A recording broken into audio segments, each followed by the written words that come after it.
Chapter 218. The prosperity of the city made Northtown more and more famous in the northern provinces, attracting many merchants to do business there. Now, some people were calling Northtown City a bright pearl in the northern wasteland. The white sugar, rum, vodka, furs, and so on produced here were all popular goods. The white sugar was also monopolized by a few powerful caravans. Others couldn't even get a foot in the business. However, although only a few caravans monopolized the white sugar trade, they would sell the white sugar to other caravans. If they didn't share some of the benefits, these caravans would have been swallowed up by others long ago. The arrival of the caravans also attracted many people to settle down in Northtown.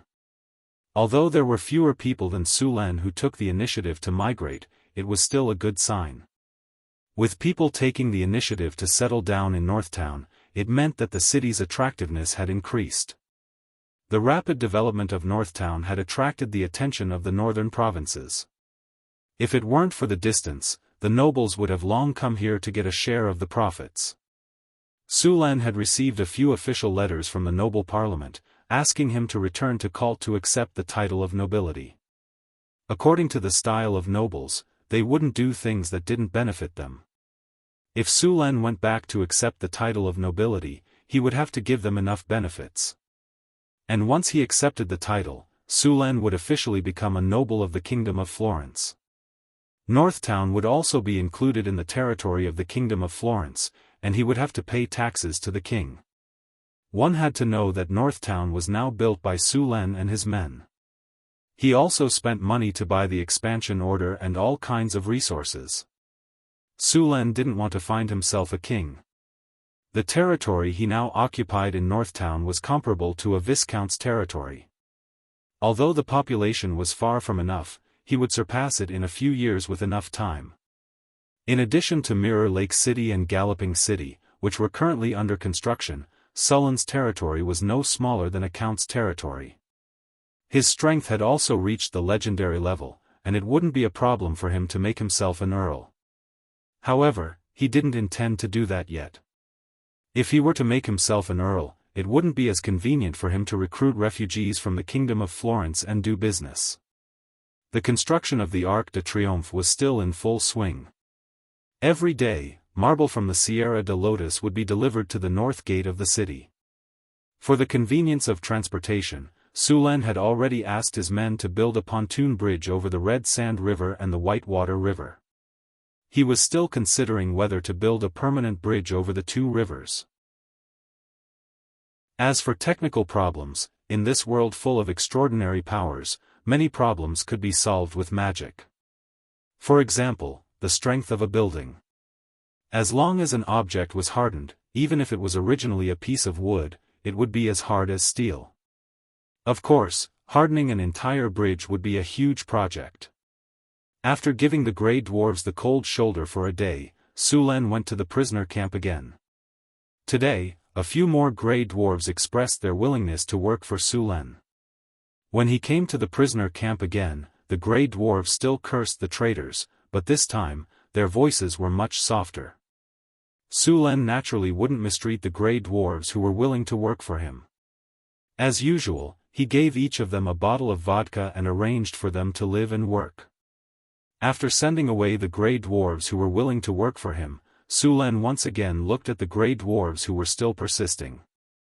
This time, Sulan came up with a new idea. In order to celebrate the huge wealth I've gained in Orlando, I've decided to give all of you Grey Dwarves a reward, Sulan said as he stood outside the fence. You invader, robber, that's the wealth of us Grey Dwarves. Hearing Sulan's words, the Grey Dwarves who were still somewhat quiet at first became agitated again. If the anger in their eyes could burn someone to death, Sulan would have been burned to ashes by now. Face reality. I think you should be more concerned about your current situation, Sulan said with a shrug. Considering that you haven't had any alcohol for a long time, I've specially prepared some alcohol for you today. If you don't want it, I'll take it away, Sulan said with a smile as he looked at the angry Grey Dwarves. Yes, we want it. Give us the alcohol. Silence. Sullen's face suddenly became cold and frosty, and an aura that belonged to a legendary powerhouse suddenly erupted from his body. The grey dwarves who were still yelling were like ducks whose necks were stuck. Their mouths were wide open, but no sound came out. Seeing this situation, Sulen waved his hand, and a group of soldiers came forward. Then, they gave each of the grey dwarves a glass about the size of a thumb, and let them come up one by one according to the order of the meal. The glass was so small that it couldn't even be considered a sip. The grey dwarves drank it all in one gulp. The rich wine aroma and the mellow taste made the grey dwarves unable to stop themselves. However, this small amount of wine didn't satisfy the alcohol in their stomachs at all. Instead, it made them feel even more uncomfortable. Although these grey dwarves couldn't bear the problem of not having any alcohol to drink, at least they could still hold on. However, after taking a sip of the wine, the taste of which was far better than any wine they had ever drunk before, caused an avalanche of consequences. After drinking that glass of wine, not only did they not feel satisfied, but they also craved more wine. However, by the time they wanted more wine, Sulen had already left the prison camp with his men. On the third day, when Sulen appeared in the prison camp again, more than 200 grey dwarves asked to work for Sulen. The grey dwarves who had been cursing at the betrayers all fell silent. Seeing Sulen give out large amounts of vodka, the grey dwarves couldn't take it anymore, and kept expressing their willingness to work for Sulen. There were originally more than 700 grey dwarves, but less than 300 of them were still holding on. However, they wouldn't be able to hold on for much longer. Sulen had enough patience to slowly wear them down. After obtaining another 400 grey dwarves, Sulen chose some of the skilled blacksmiths to join the smithy. With the addition of the grey dwarves, the blacksmiths in Northtown City improved again.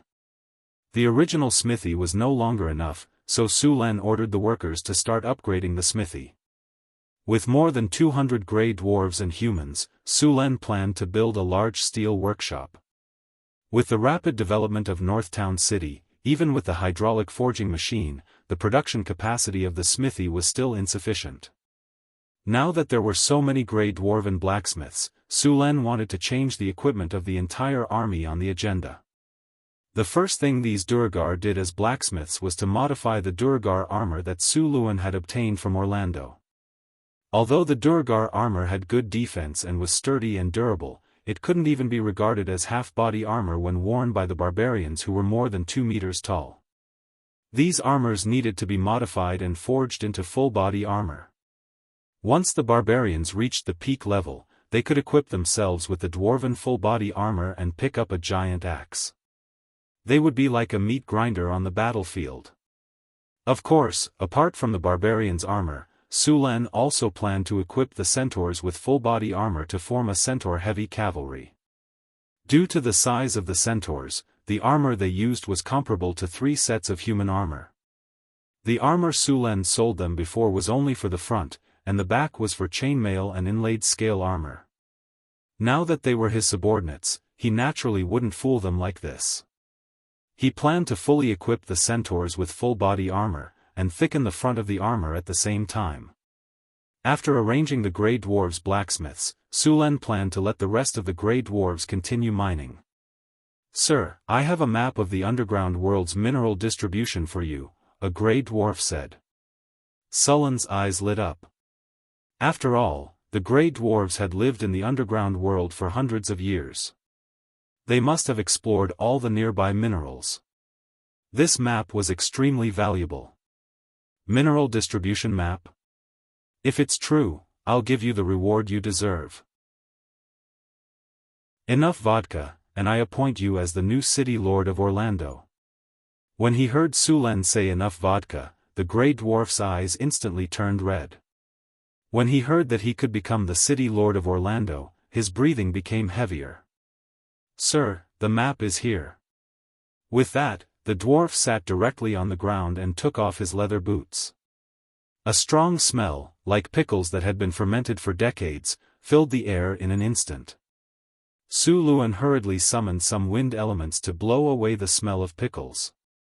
The grey dwarf fumbled around in the boots for a while before finally pulling out a grey parchment that emitted a strange smell. Su Len frowned and put on gloves. He resisted the urge to throw away the parchment that emitted a strange smell and took it. A guard behind him sensibly handed over a bottle of water. Su Len rinsed it briefly before flipping through the map. The map was not large. It marked the mineral veins that the grey dwarves had discovered. There were 3 iron mines, 1 copper mine, 1 gold mine, which was close to exhaustion, and 1 silver mine and gemstone mine that were being mined. So much gold in the city of the grey dwarves had been mined from that gold mine. Su Len did not pay much attention to the gold mine. After all, it was close to exhaustion. He was more interested in the silver mine because the grey dwarves had discovered some mithril in it. Mithril was a very precious magical metal in this world. It was described in many adventure stories as light as a feather and indestructible. In fact, mithril was not as exaggerated as it was described. It was more precious because of its powerful magical properties. Many powerful magic items would use this rare metal. Now that there was mithril in this underground silver mine, its value was simply immeasurable. P.S. Insufficient holiday balance, sob sob sob. Chapter 219. What's your name? Su Len put down the map and asked. My lord, my name is Bok Ironhammer Shield. The dwarf quickly said. Bok, are you sure that the silver mine on this map contains mithril? Su Len interrupted Bok's self-introduction and asked directly. Of course I'm sure. My lord, I used to be a miner in a silver mine. I once dug out a piece of mithril from this silver mine, but that stingy King Thorn only gave me a pound of gold as a reward. Bok continued to blabber on, obviously very dissatisfied with that king. Alright, since you're sure that there's mithril here, I'll let you form a team of miners, and you'll be the leader. If you can find mithril, then I'll give you the position of the city lord of Orlando. But if you can't find mithril, then... Su Len stared at the dwarf in front of him and said. My lord, please don't worry. I'll definitely find mithril for you. Bok patted his chest and promised. In that case, it's decided. If you can find mithril, I'll reward you generously. Status, money, or even vodka will be given. Now it all depends on your performance, Su Len said with a smile. My lord, I'll form a team of miners right away. After hearing Su Len's promise, Bok could no longer sit still. He hurriedly left the lord's castle and went to find other grey dwarves to form a team.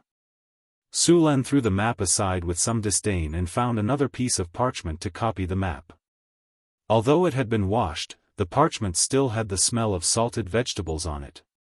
The map on the parchment was a little crude.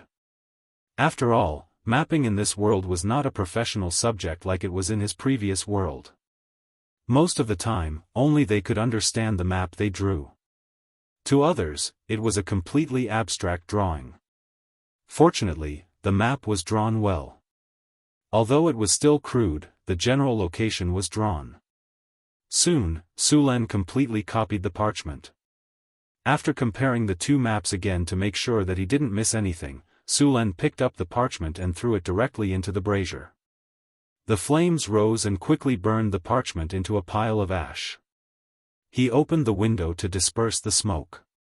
After forming a team of 50 miners, Bok excitedly brought his team back to Orlando to mine silver. The remaining 2 iron mines and copper mines also needed to be mined. The remaining 100 or so grey dwarves also formed 3 mining teams and then went to Orlando to mine ores. After the population of the northern city expanded, there was a shortage of all kinds of tools and ironware. Moreover, the army also needed a lot of equipment. The surface iron mine was originally not big. Before Su Len obtained it, many tribes had already mined it. Now, the output of the mine was very low. Was close to exhaustion. This was one of the reasons why Su Len was in a hurry to control the underground world. After several expansions, the number of soldiers in the northern city had increased to 4,000. There were 300 barbarians, 400 centaurs, 100 drows, and 300 half-elves. Apart from the war spirits that Sulan had summoned, the rest were all humans. If the militia, the city guards, and the 500 men stationed in Mirror Lake City were included, the number of soldiers in northern Battlefront City had reached a shocking 6,000 men. Adding all the people in northern Battlefront City and the newly captured Grey Dwarves, the total population had only reached 20,000. 1/3 of the population were soldiers.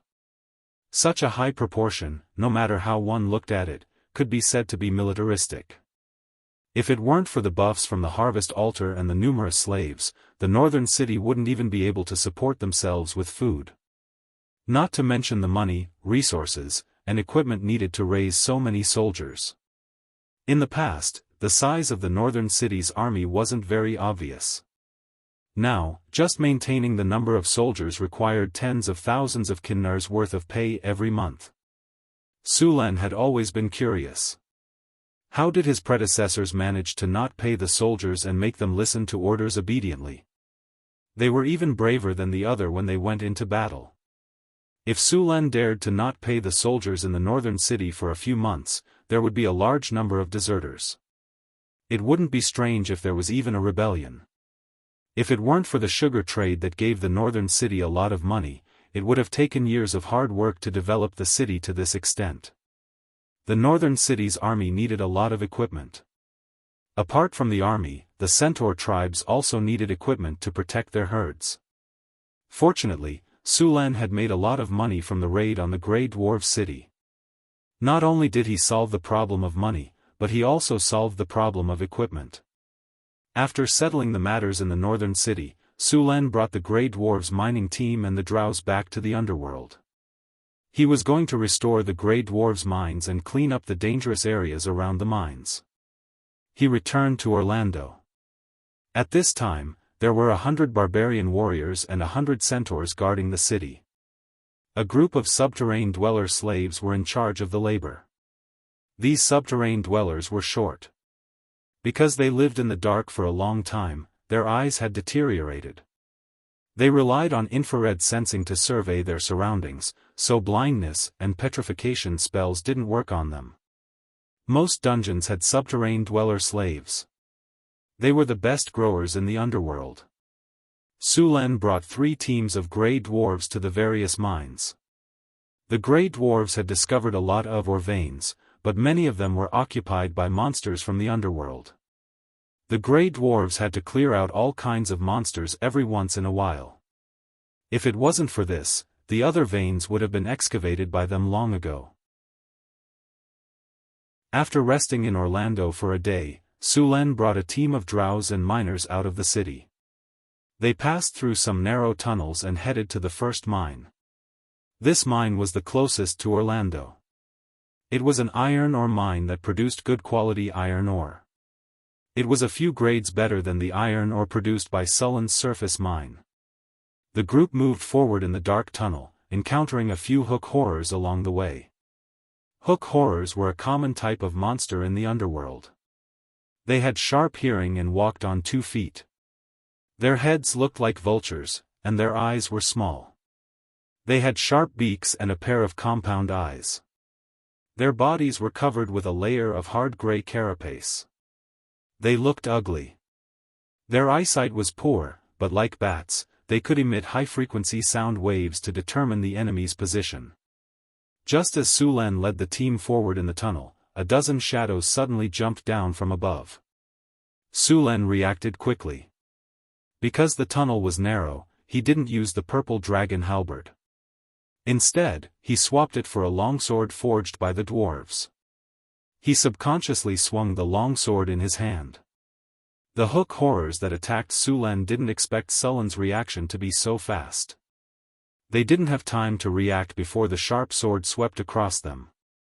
The powerful force directly split open the hard carapace on the hook horrors. The monster that was about 2.7 meters tall and weighed nearly 200 kilograms was directly cut in half. The next dozen or so hook horrors didn't affect the team at all. As soon as the hook horrors attacked, the drows dodged. As for the Durgar, they were wearing heavy armor, so the hook horrors attacking them was a waste of energy. Soon, the dozen hook horrors were all killed. No one died in the team. Only a few grey dwarves suffered some minor injuries. After Sulan healed them, the team continued on their way. After walking out of the dark tunnel and passing through 2 desolate underground caverns, Sulan's team finally arrived at the first mine. They hadn't mined this mine for a while. When Sulan arrived, he found that the mine had been occupied by the monsters of the underworld. A group of vampire bats and underground salamanders used this place as their nest. The grey dwarves were already prepared for this situation. They first used smoke to smoke the monsters out, then worked together to kill them. It didn't take long for the mine to be cleared out.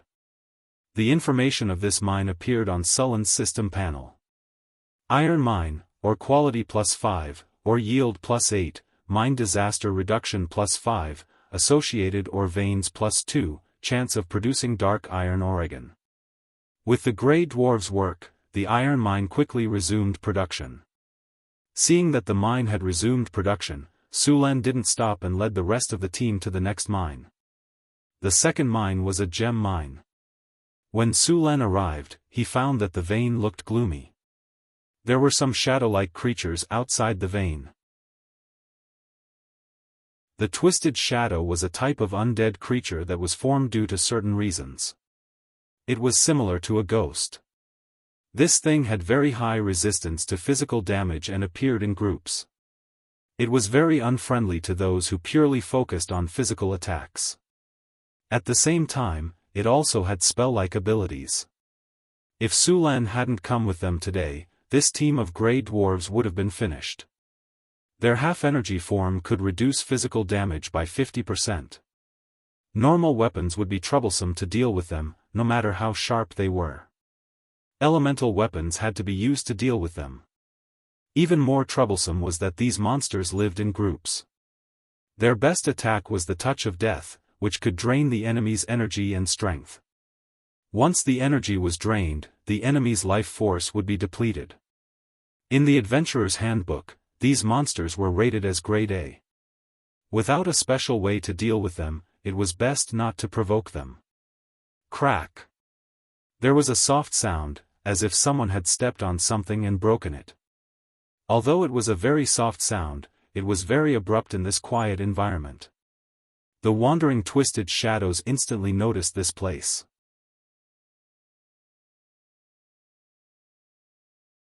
Chapter 220. F***CK. Sulan cursed in his heart. Then, he channeled his energy and a large amount of lightning appeared on his body. The purple dragon halberd also appeared in his hand. The distorted shadows that were attracted to this place soon sensed a large amount of life force. As undead, they hated any living thing, but they were eager to regain their flesh and blood. The distorted shadows were very fast. Sulan swept the purple dragon halberd and the distorted shadows instantly disappeared. When they reappeared, they were already beside Sulan. The surrounding negative energy suddenly increased and a dark red light appeared on the distorted shadows. Touch of Death, Sulan's body was instantly swept by the light. It was the innate spell of a high-level undead. A series of notifications appeared on the character panel in front of him. Attacked. The host is attacked by the spell, Touch of Death. Activated. Mandatory test of immunity. Test of fortitude passed. Test of constitution passed. You are immune to the stun effect of this spell attack. Your energy has decreased. The sudden appearance of the Twisted Shadow caught Sulan off guard, but his strong reaction ability allowed him to launch an attack at the first time. Lightning surged, and the purple dragon halberd with a large amount of lightning instantly hit the Twisted Shadow. The twisted undead, who seemed to be hiding in the shadows, had no time to dodge this time and was directly swept by the purple dragon halberd. The strong lightning energy instantly enveloped the distorted shadows. Sulan did not give it a chance to escape. The purple dragon halberd drew an arc and attacked again. Bang! Like a bubble bursting, the distorted shadows could not withstand the strong lightning energy and was directly destroyed by the lightning. The distorted shadows melted like snow and instantly turned into ashes and dissipated. Ding! With a soft sound, a gray crystal fell from the place where the distorted shadows died. It was a soul shard. Soul shards were something that only a few ghost-type monsters and abyss demons would drop. There was also a very low chance of it dropping when a powerhouse whose strength had reached the legendary level or above died. This kind of thing was very useful for wizards. The most commonly used one was the golem puppet. Sullen's eyes lit up at the sight of the soul crystals.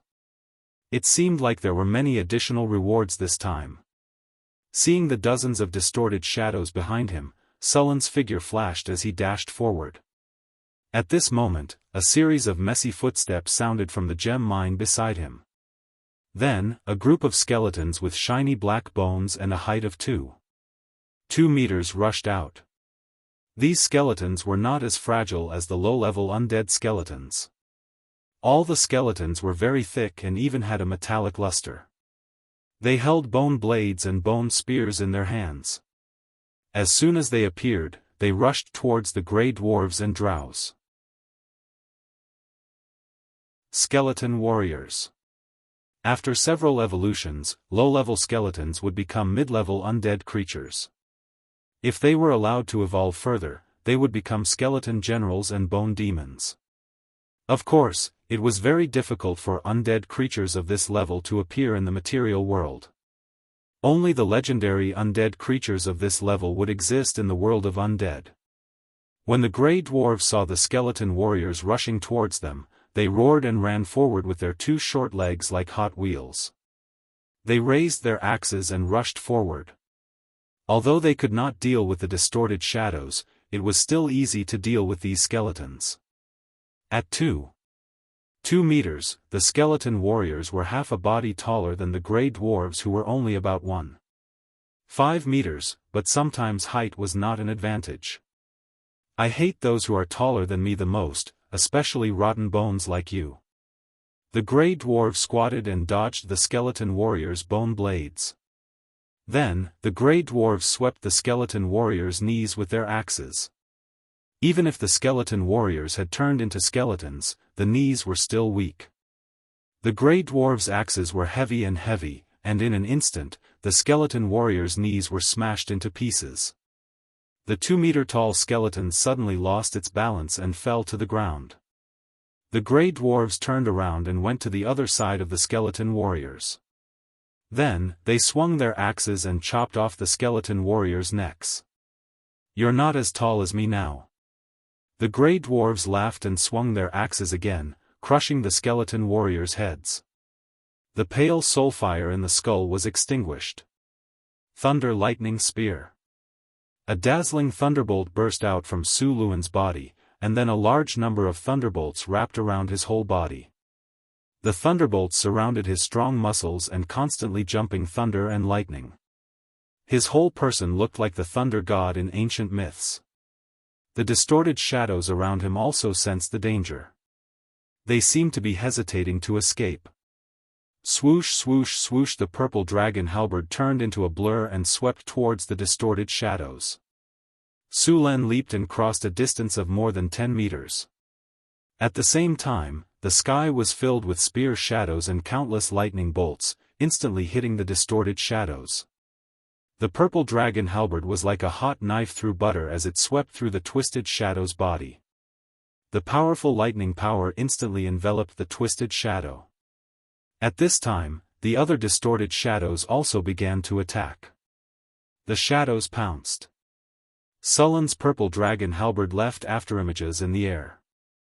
The sky was filled with lightning, and a large number of shadow tentacles were drowned by the lightning. However, some of them still managed to hold on. A notification rang in Sullen's ears. "You've been attacked by the distorted shadows. You've been attacked by the touch of death. You've been damaged by death's corrosion. Your constitution has passed the test. You have legendary tenacity. Immune to death's corrosion, flurry. Just as Su Len was attacked, the purple dragon halberd in his hand instantly turned into silver dragon surrounded by lightning. They counterattacked in the direction of the attacks. The lightning was dazzling, and the distorted shadows around him were instantly hit. As ghost-type undead creatures, although the distorted shadows were immune to 50% of physical damage, their HP was not high. After being hit by a few lightning bolts, the distorted shadows were constantly killed by the lightning bolts. Silver Dragon Inversed Scales Spear. Countless lightning bolts condensed on Sullen's body, except for the shadow of a dragon. The moment the dragon appeared, it carried a destructive aura and rushed towards the distorted shadows around him.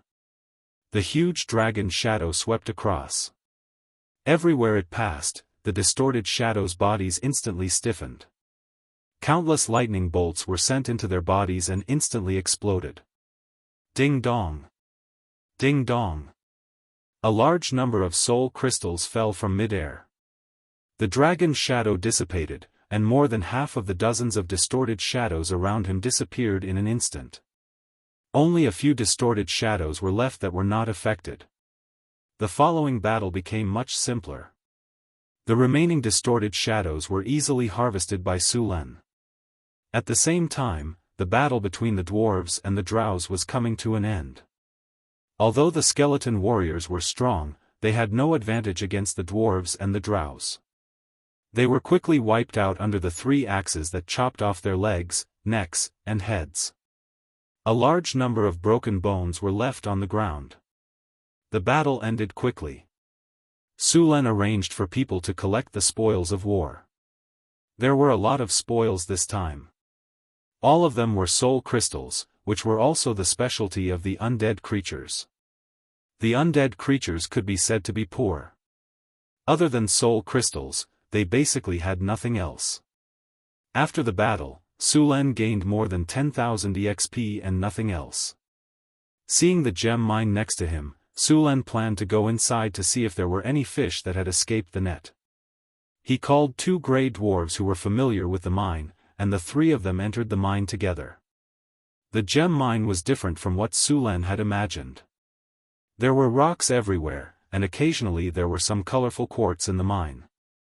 There were traces of a lot of mining around. Something's wrong. At this time, one of the grey dwarves suddenly said, "What's wrong?" Sullen's body tensed up instantly, and he raised the sword in his hand slightly. "The traces here are very new. They were left behind recently." The grey dwarf pointed to a trace of digging in the tunnel. "Recently? You grey dwarves didn't dig it?" Sullen's face changed. "No, we dwarves don't dig so badly," the grey dwarf said proudly. "It seems that other guests have occupied this place while you were away." Su Len said with raised eyebrows. "Let's go deeper. I want to see who dared to touch my cheese." The 3 of them moved more carefully after discovering the traces of digging. However, all the monsters in the mine had been killed, and they did not encounter anything else along the way. As they went deeper, more and more traces of digging appeared in the mine. Su Len and the 2 grey dwarves continued to follow the traces. After a few minutes, the group stopped in front of a tunnel. The tunnel was blocked by a stone wall. "Why is there a stone wall here?" "I remember there was a hall behind it for resting," a grey dwarf said. "Looks like we found the little rat who stole the mine." Su Len had a warm smile on his face, but his tone was as cold as the cold wind of the Arctic tundra, instantly freezing people into ice sculptures. "Get out of the way." Su Len came to the side of the wall and pressed his hand on the side of the tunnel. The hard rock quickly softened and turned into a pile of mud.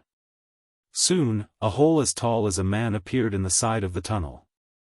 In order not to alert the enemy, Su Len did not directly open a hole in the wall that blocked the tunnel.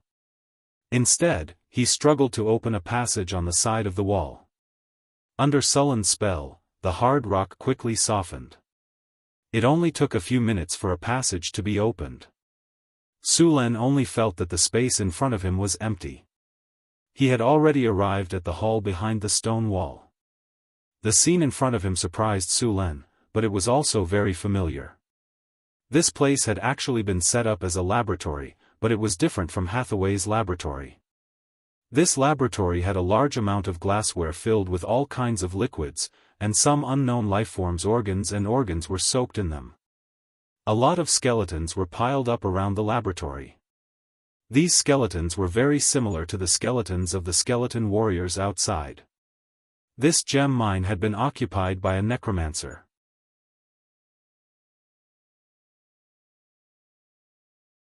Chapter 221. While Su Len was cleaning up the twisted shadows. The underground world. The dim light caused this place to be shrouded in darkness all year round. At this moment, a huge shadow suddenly emerged from the darkness. The shadow was more than 6 meters long and had a majestic body like a lion. However, unlike a lion, it had a pair of wings like a pterosaur. As it swayed its tail, it revealed a hook that flashed with cold light. It was a scorpion tail. A manticore. It was a powerful magical beast in the underground world. It was said that this monster also had the bloodline of a dragon. The pair of dragon wings was proof. As a high-level predator in the underground world, although the manticore did not have any magic abilities, its venom was very difficult to deal with. Compared to its venom, the thing used by assassins was simply a potion. In addition to being very poisonous, its venom also had the characteristic of paralysis. The manticore's venom was a prohibited item in the human kingdom. In the black market, it was sold for up to 2,000 kinnar. But now, this manticore, which was at the top of the food chain in the underground world, was fleeing in a sorry state. A pair of dragon wings flapped rapidly as the manticore quickly flew through the air. At this moment, a bone spear shot out from the darkness and instantly pierced the manticore's wing. Under the pain, the manticore could no longer flap its wing. The other wing struggled to continue flying, but it could not carry its heavy body. It staggered and fell from mid-air. As soon as the manticore landed, a few figures rushed up. With the weak light of the fluorescent moss, one could see the dark bones on their bodies. They were skeleton warriors. The manticore found that there was no hope of escaping and fiercely pounced. Curse, weakness, curse, aging. However, as soon as it made a move, a spirit light struck its body. Its originally strong body instantly became weak and powerless, and its originally strong body suddenly became old. The surrounding skeleton warriors swarmed forward, and the lion-scorpion beast was completely trapped. Although it could still bite off the skeleton warriors, even more skeleton warriors had surrounded it when it attacked. In the face of these skeletons, the manticore beast's most powerful poison attack was completely ineffective. Not long after, a skeleton warrior seized the opportunity to pierce its throat. Although this skeleton warrior was also split into two by the manticore beast's counterattack before it died, to undead skeletons, a damaged body could be replaced. As long as the soul fire was not extinguished, they would not die. A large amount of blood gushed out of the manticore's throat. The counterattack before death had exhausted its strength. The light in its eyes dimmed quickly, and its body collapsed. At this time, a figure wrapped in a black robe and riding a skeleton horse came out. It had the characteristics of the Highlanders. It had a hooked nose, wrinkles, a rigid face, and cold eyes. Although it was tall, it looked very pale. There were 3 different rings on its fingers. One of them looked like a skeleton that was dozens of times smaller. It held a white bone staff in its hand and was surrounded by a cold aura. Seeing that the manticore was dead, the middle-aged man waved his hand.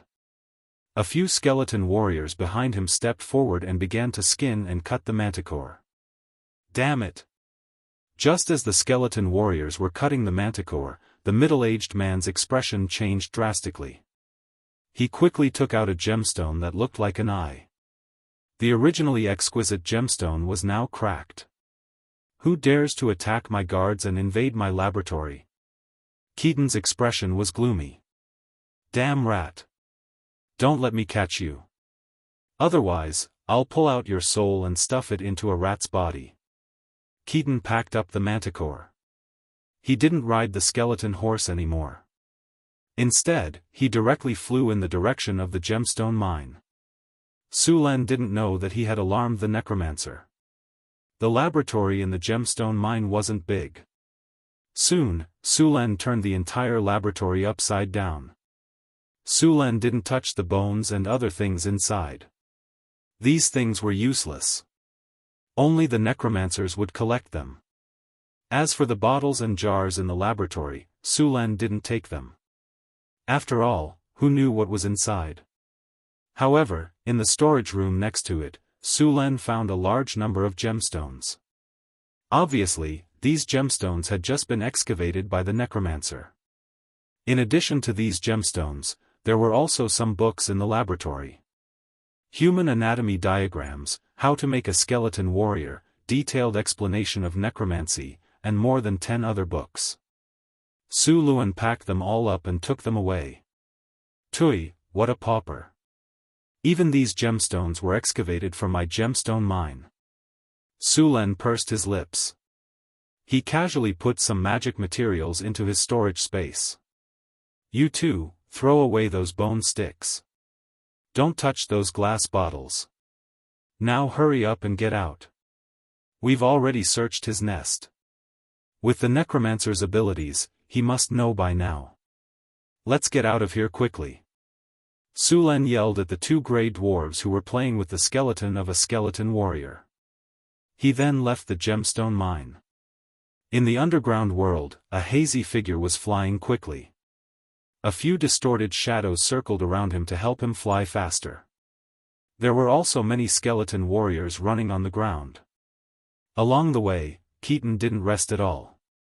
With the help of distorted shadows, his flying speed was very fast. However, it didn't consume much mana. Wherever this group of necromancers passed, all monsters would retreat.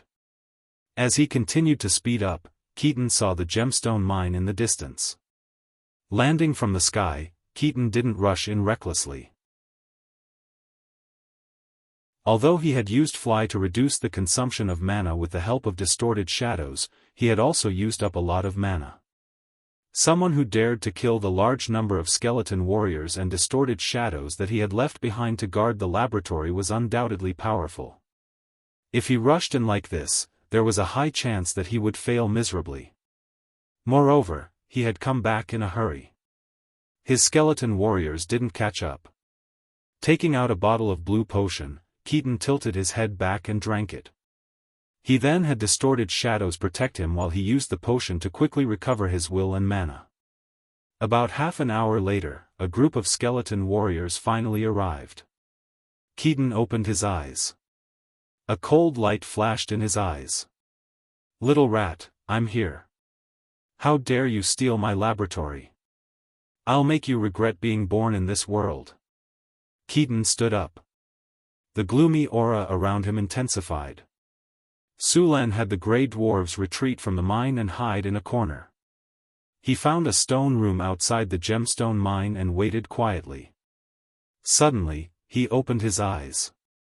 His body flashed and he was outside. Just then, a large number of red dots appeared on his strategic map. The red dots were moving straight towards the gemstone mine where Su Len was. It was obvious that this was their destination. It was obvious that the necromancer had returned. Interesting. You stole my laboratory and didn't run away. You're still standing here. Are you begging me to forgive you? A middle-aged wizard on a skeleton horse, his body shrouded in mist, walked in with a large number of necromancers. He glanced at the messy skeletons on the ground and then looked at Su Len. You're quite strong. I've decided. I'll refine your corpse into a black knight. Then I'll stuff your soul into a rat's body. Su Len walked over with the purple dragon halberd in hand. Human. Why don't you let your companions come out with you? You can't kill distorted shadow with your strength alone. Seeing Su Len alone, the necromancer said disdainfully. There were no magic waves. Although his body was strong, for a wizard, this kind of warrior was the easiest enemy to deal with. A maze spell could trap him.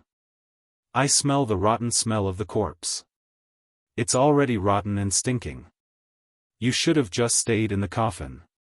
Why did you have to come out and scare people? Su Len calmly looked at the necromancer in front of him.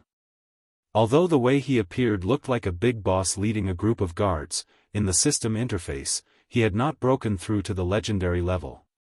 He was only a grade 4 necromancer. It would be troublesome to deal with a wizard above the legendary level. After all, his anti-magic skill was only effective against wizards below the legendary level. Although there were many limitations to the anti-magic skill, it was enough to crush enemies below the legendary level. The eyes of the middle-aged man in front of him were dark red. Although he looked like a human, Su Len could sense that there was almost no life in his body. Instead, there was a strong undead energy surrounding him. Even if he was a necromancer, although he could use undead magic and energy, he was still a living person. Su Len felt that the man in front of him was not much different from a corpse. No, there was still a difference. He could run and jump. That strong undead energy could even make a normal corpse come alive. Hearing Su Len's words, the middle-aged wizard's face suddenly changed. In the next moment, a strange black fog gathered and quickly rushed towards Su Len. Su Len's body flashed and dodged, but the black fog seemed to have a life of its own. It turned around and rushed towards Su Len again. It turned into a cloud of smoke and directly covered the surroundings, not giving Su Len a chance to dodge. Curse! The invisible energy directly acted on Su Len's body. Su Len only felt that his body seemed to have become much heavier. But then this feeling disappeared. A large number of data appeared on the system interface. The host has been weakened by the curse. Going through a forced immunity test. Immunity test successful. The host is immune to this curse attack. Voodoo school, necromancy school. Su Len's eyes flashed. He did not expect to meet a necromancer who was also a voodoo school wizard when he came out to open a mine. One must know that these two schools were famous for being insidious.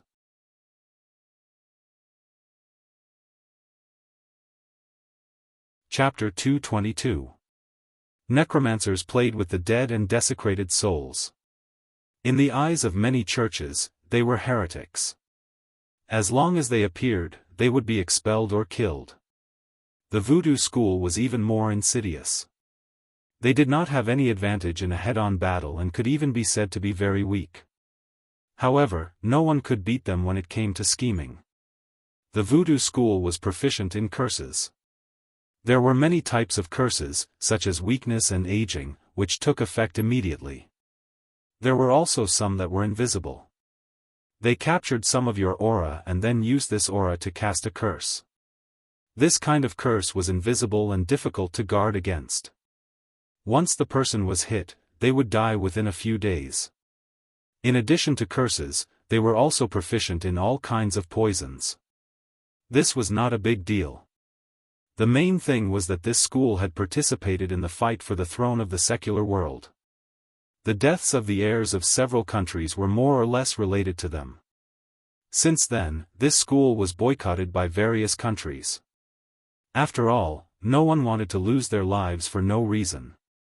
Even those who had used the voodoo school to kill their competitors were the same. After all, as the victors, they were also worried that they would be killed in the same way. This also made the voodoo school become a target of scorn in various countries. How is this possible? The middle-aged man looked at Su Len in surprise and said subconsciously, "You are immune to curses? How is this possible? How can your physique be so strong?" Su Len was very curious about curses. He was not sure how to deal with that kind of invisible attack. If he could understand this kind of attack, he would try to find a way to defend against it. The middle-aged man stared at Su Len, and his eyes flashed. "Such a strong body, maybe you can even refine a Death Knight. I didn't expect to find such a good material in this remote underground world. I will definitely refine it with all my heart. The middle-aged man's gaze made Sullen's hair stand. This guy did not like men, right? This was not impossible. Many necromancers were necrophilic. Moreover, because of the erosion of death energy for a long time, their living environment was poor, and they were hated by others. They would definitely have psychological problems. Distorted shadows, skeleton warriors, attack. At the command of the middle-aged magus, a large number of undead creatures rushed towards Sulen. Seeing this situation, Sulen didn't fight head-on. Instead, he turned and ran. Seeing Sulen escape, the undead creatures chased after him. Although undead creatures had some intelligence, they could only understand simple instructions unless they reached the legendary level. Sullen's speed was very fast, and the undead were in hot pursuit. The distorted shadow could fly, so it was the closest. As for the skeleton warriors, they were soon far behind. They quickly ran out of the middle-aged wizard's sight. At this time, it became much more difficult for the middle-aged wizard to control these undead creatures, so he could only chase after them. Sulen led the undead creatures to where the grey dwarves were hiding. Both sides moved quickly, and in a few minutes, Sulen found the grey dwarves' ambush. At this point, Sulen finally stopped running. The energy in his body instantly exploded, and powerful lightning energy swept through the surrounding space. The distorted shadows that were chasing him were instantly enveloped by lightning energy. The purple dragon halberd carried the powerful lightning energy and drew out a dragon shadow. Silver dragon inversed scale spear. The dragon shadow formed by lightning took shape in an instant, and then directly rushed towards the distorted shadows behind him. These distorted shadows had no time to dodge, and were swept by the dragon shadow. All of the distorted shadows stopped moving, and then their bodies exploded with lightning, drowning them in lightning. Clanging sounds were endless, and a large number of spirit crystals fell from the sky. Sulen didn't care about these spirit crystals, and instead rushed towards the necromancer. At this time, the necromancer was still some distance away from the battlefield. Although necromancers were powerful, they relied more on their summoned creatures. For example, the necromancer's legendary level spell, Necromancer's Calamity, had an ordinary killing effect, but it was a disaster for ordinary people. This spell could easily turn an entire city's population into undead. The necromancer's combat power was very ordinary. Soon, Sulen saw the necromancer who was rushing here. As soon as he saw Sulen, the necromancer didn't fight, but turned and fled. However, as soon as he turned, two vigorous figures suddenly rushed out from the shadows beside him. The figures were as fast as ghosts, and they instantly appeared beside the necromancer and launched a surprise attack. These two black figures were the Drow rogues, two grade 3 assassins. Although their strength was one grade lower than the necromancer, the success rate of sneak attacking a necromancer was still very high. Feeling the threat of death, the necromancer didn't have time to cast a spell. The ring on his hand suddenly flashed, and 4 bone shields appeared around his body in an instant, blocking the attacks of the two rogues. But before he could breathe a sigh of relief, he heard the sound of a mechanism being pulled. Bang bang bang. The fine steel crossbow bolts were shot out in an instant. The two rogues each held a delicate and small crossbow. The crossbow could fire 3 bolts at a time. This kind of crossbow had a very short range, only 50 steps, and its accuracy was poor, but it could only penetrate iron armor within 10 steps. The white bone shield instantly cracked, and then shattered into pieces with a bang. The two rogues attacked again. At this time, the only 2 remaining skeleton warriors around the necromancer finally reacted and quickly attacked the two rogues. Attacked by the assassins, the necromancer, who was in a hurry, was shocked. He quickly cast a protective spell on himself and then turned to escape. However, he was delayed by the two rogues, and Sulen had already caught up. Seeing the necromancer who was about to escape, Sulen clenched his hand. Lightning spear. A spear made of lightning appeared in his hand in an instant, and then he threw it at the necromancer. Boom! The lightning spear instantly hit the energy shield in front of the necromancer. The energy shield only froze for a second before it shattered.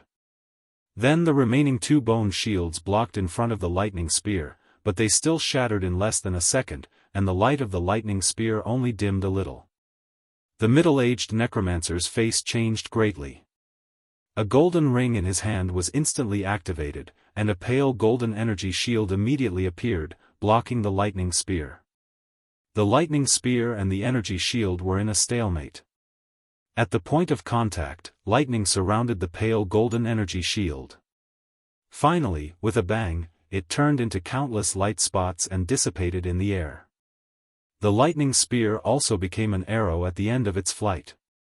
After breaking through the energy shield, it only had 1/5 of its size left, and then it hit the middle-aged necromancer. The middle-aged necromancer only felt pain in his chest, and a smell of burned flesh came. The middle-aged necromancer's chest was scorched black. Sulen quickly moved forward. Seeing that the middle-aged necromancer was about to continue casting, he directly threw a forbidden magic at him. The middle-aged necromancer who was about to cast a spell suddenly felt that the elemental energy around him was suddenly isolated from him. It was as if an invisible shield had appeared on the surface of his body. What is this? Why is my spell ineffective? After feeling that he was isolated from the elemental energy, the middle-aged necromancer's face changed greatly. You're the one who did this. I'm going to kill you. The middle-aged necromancer directly activated the third black ring, and then a strange energy spread out in an instant. The next moment, Sulen suddenly felt as if his head was suddenly hit by a hammer, and his head was splitting open. Soul shock. However, this feeling came and went quickly. Sulen's movement stiffened for a moment, and then he recovered quickly. You have a lot of little things, Sulen sneered, and then the purple dragon halberd pierced through the necromancer's head like a poisonous snake. You. The necromancer looked at Sulen in disbelief, and his eyes dimmed instantly. He didn't expect Sulen to be so straightforward. Wasn't he going to work for him or torture him for his collection next? You're not playing by the rules. The middle-aged necromancer's body went soft, and then he collapsed on the ground. The left hand that was hidden under the necromancer's robe opened weakly, and a small black bead rolled out. Then it instantly burst open, and the middle-aged necromancer's body quickly turned black and decayed. Large amounts of flesh and blood were eroded, and a foul smell came out. In less than 10 seconds, the middle-aged necromancer's body was only left with a few rotten bones. Damn, what kind of poison is this? Seeing the middle-aged necromancer's end, Sulen's heart was still beating fast. Although he was confident in his own body, seeing such a strong poison, he still felt a chill in his heart. If this thing touched his body, even if he didn't die, his skin would be peeled off. Fortunately, he didn't learn from the villain and talk to him before the battle ended. Otherwise, the consequences wouldn't be too good. However, this poison was a little strange. It was only effective on flesh and blood, and the necromancer's clothes were not damaged at all. Sulen gently lifted the clothes with the purple dragon halberd, and 3 rings slid down. Seeing these 3 rings, Sulen's eyes lit up. He clearly saw the rings that the necromancer used just now, and these 3 rings were all magic items. He picked up the rings and checked them. The rings were not damaged. The 3 rings were embedded with 3 different colored gems, and the quality of the gems was very high. The spells in the rings had been released, and if he wanted to use them again, he would need to recharge them. Among the magic items, rings and earrings were very expensive because they were difficult to make. According to the effect of the necromancer's use, 2 of the 3 rings were protective spells, and the last one could launch a soul attack. Although the soul attack was blocked by Sulen, Sulen had the talent of iron will, and the effect of the soul attack was limited. If it was someone else today, the necromancer might have turned the tables. P.S. There's one more chapter, and it might be late.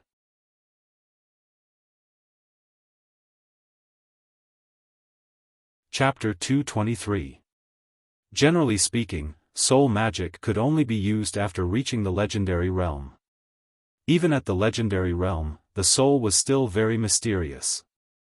The ring in front of him could actually launch a soul attack. This kind of magic item could be said to be very precious. The disadvantages of forbidden magic were obvious. First, it was ineffective against legendary level, and second, it was ineffective against the spells that came with the magic item. So even if Su Len used forbidden magic, others could still use it if they had powerful magic items.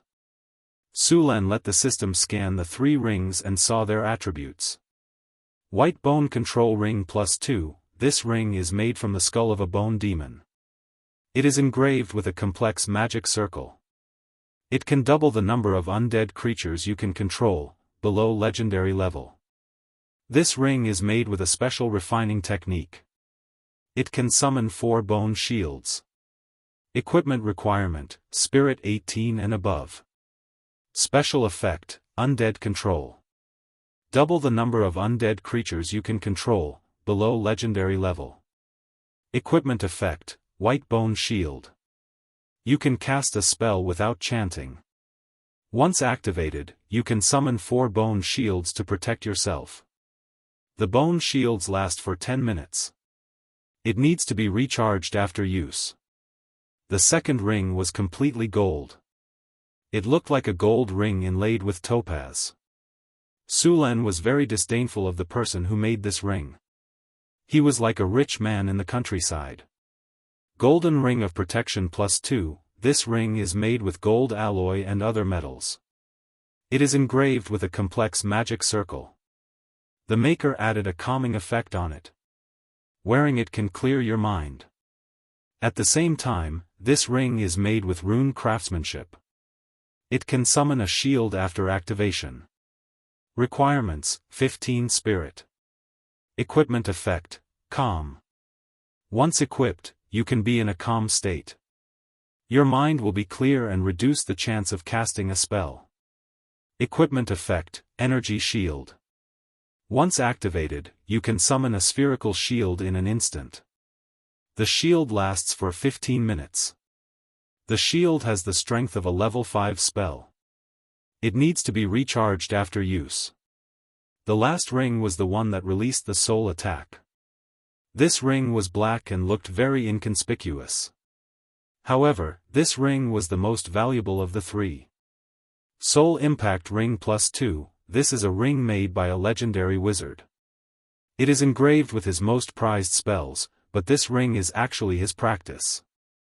It can increase one's resistance to soul spells, and at the same time, it is engraved with a soul spell. Equipment requirement, Spirit 20 and above. Special effect, Soul Resistance +1, increased resistance to soul spells, resistance to charm and mind control +1. Equipment effect, Soul Shock. Upon activation, instantly unleash a soul shock within a 30-yard radius. All creatures within this range will have to undergo a soul test. If the soul test fails, the target will be fainted. This spell ignores all defensive effects other than the soul. Requires charging after casting. After seeing the attributes of the 3 rings, Su Len was even more surprised. This necromancer was too rich. Any of the 3 rings in front of him could be sold for hundreds of thousands of kinnar, and the most valuable one, the soul ring, could even be sold for millions of kinnar. This ring was simply invincible for people below the legendary level. The soul domain was a domain that only legendary people could enter. Before entering the legendary level, unless one had a special talent, the soul strength would not be too high. In the face of this kind of spell that directly attacked the soul, there was a 95% chance that it would fail. For people below the legendary level, this ring was a big killer. In addition to this skill, this item also increased the soul defense by a little. This was also very rare. It was the first time Su Len saw an item that could directly increase the soul defense, let alone increase the soul resistance to charm and mind control. Out of the other two rings, the bone ring was the least valuable. However, this ring could be considered a low-level artifact for necromancers. The effect of doubling the power of a summoned creature was too powerful. The biggest problem for necromancers was the number of undead creatures they could summon. Undead creatures never relied on quality to win. They relied entirely on their scalp-numbing numbers. The necromancer that Su Len killed was also unlucky. He should have been building his own undead army, but before he could finish, Su Len had bumped into him. Otherwise, there would be more than 100 undead creatures, less than 200 of them. If it was a month or two later, Su Len would have to face an army of undead creatures. At that time, unless he brought all the troops of North Town City, it would be very difficult to kill the necromancer. According to the real value, the bone ring was more valuable than the gold ring. However, necromancers were hated by everyone now. Other than using the bone shield for defense, this ring was of little value. As for the gold ring, although it looked old-fashioned, its effect was still quite good. The calming effect could reduce the probability of failure, which was very helpful for novice wizards. As for the shield, it had the effect of a level 5 spell, and its defensive ability was still very strong. Although the shield was broken by Sullen's lightning spear, Su Len was a legendary. Although he didn't use his full strength, not everyone could block his lightning spear. The fireball spell was only a level 3 spell, and the defensive effect of a level 5 spell was still very strong. To a certain extent, this ring was a blessing for wizards below the advanced level. Su Luen put away the 3 rings and checked the rest of the items.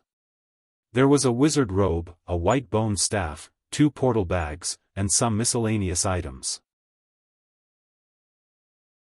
The wizard robe was also a magic item, but it was a low-level magic item. It increased some magic resistance and defensive effect. It also had 3 additional spells, a cleaning spell, a repair spell, and an adaptation spell. The bone staff was more valuable. It could reduce the difficulty of casting spells and increase the power of spells. Unfortunately, the appearance of the bone staff was too bad. Anyone who took it out would know it was a villain. No one would take it out. When he went back, he would ask Hathaway to change the shape and make it look like a halberd. He would peel an apple for show air. Next were the 2 portal bags. Su Len was looking forward to these 2 portal bags. The 3 magic rings were a big harvest. He didn't know what good things were in these 2 portal bags.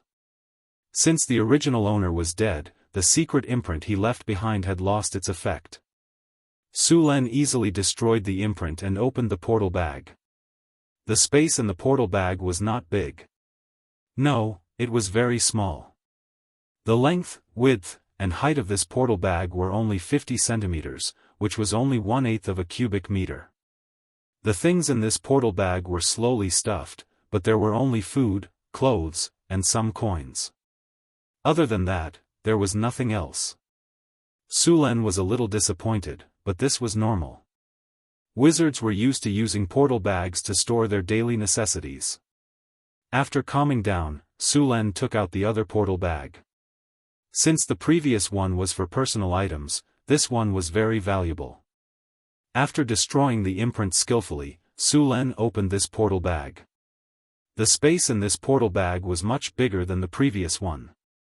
It was about 1/2 of a cubic meter, which was quite big for a portal bag. Even Hathaway's largest portal bag was about the same size as this one. There were a lot more things in this portal bag. There were all kinds of materials from magic creatures, some potions, magic gems, and a dozen books. Sullen's eyes lit up. He took out a dozen books and started flipping through them.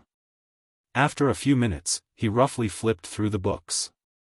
Most of these books were about magic theory and spell knowledge. There were also necromancy and curse spells. These things were the foundation of a wizard, so they were very valuable. Other than these, there were 2 books about runes and enchantments. They were also very valuable. 2 of the last 3 books were the necromancer's experiment records and summaries. The other one was a travelogue. It should be the necromancer's experience. Su Len briefly flipped through it. This necromancer was actually a noble. His name was Keaton Abbott. He was a noble from a western country. Because he had the potential to become a wizard, he was accepted by a wizard school. However, his potential was average, and he was very compatible with shadow undead. These two schools were not popular, so he was not taken seriously in the academy. However, during one of his adventures, he accidentally discovered the inheritance left behind by a necromancer. The bone ring and soul ring were found here. Keaton, who had obtained the necromancer's inheritance, naturally couldn't help but learn necromancy magic. At first, everything was normal. However, after he advanced, he was discovered by the organization that he was practicing forbidden spells. That wizard organization naturally demanded that he give up on practicing necromancy and imprisoned him. Faced with such a situation, Keaton defected with the inheritance of the necromancy wizard and fled. Because of his defection, he was wanted by the organization. At the same time, because of his practice of necromancy, other wizard schools did not welcome him. There were even radical ones who wanted him. In the end, he accidentally found a passage to the underground world and hid there. After making great progress in his practice of necromancy, he began to sneak back to the surface world to take revenge. After committing a few big crimes, he was severely injured. It was not easy for him to escape. The golden ring was his trophy. After recuperating, he began to travel in the underground world. This desolate underground world was a tunnel that he accidentally discovered, which led him to this place. In the records of this notebook, several drow cities were marked, but they were all very far from here. At the same time, Su Len had a preliminary understanding of the drow in the Underdark.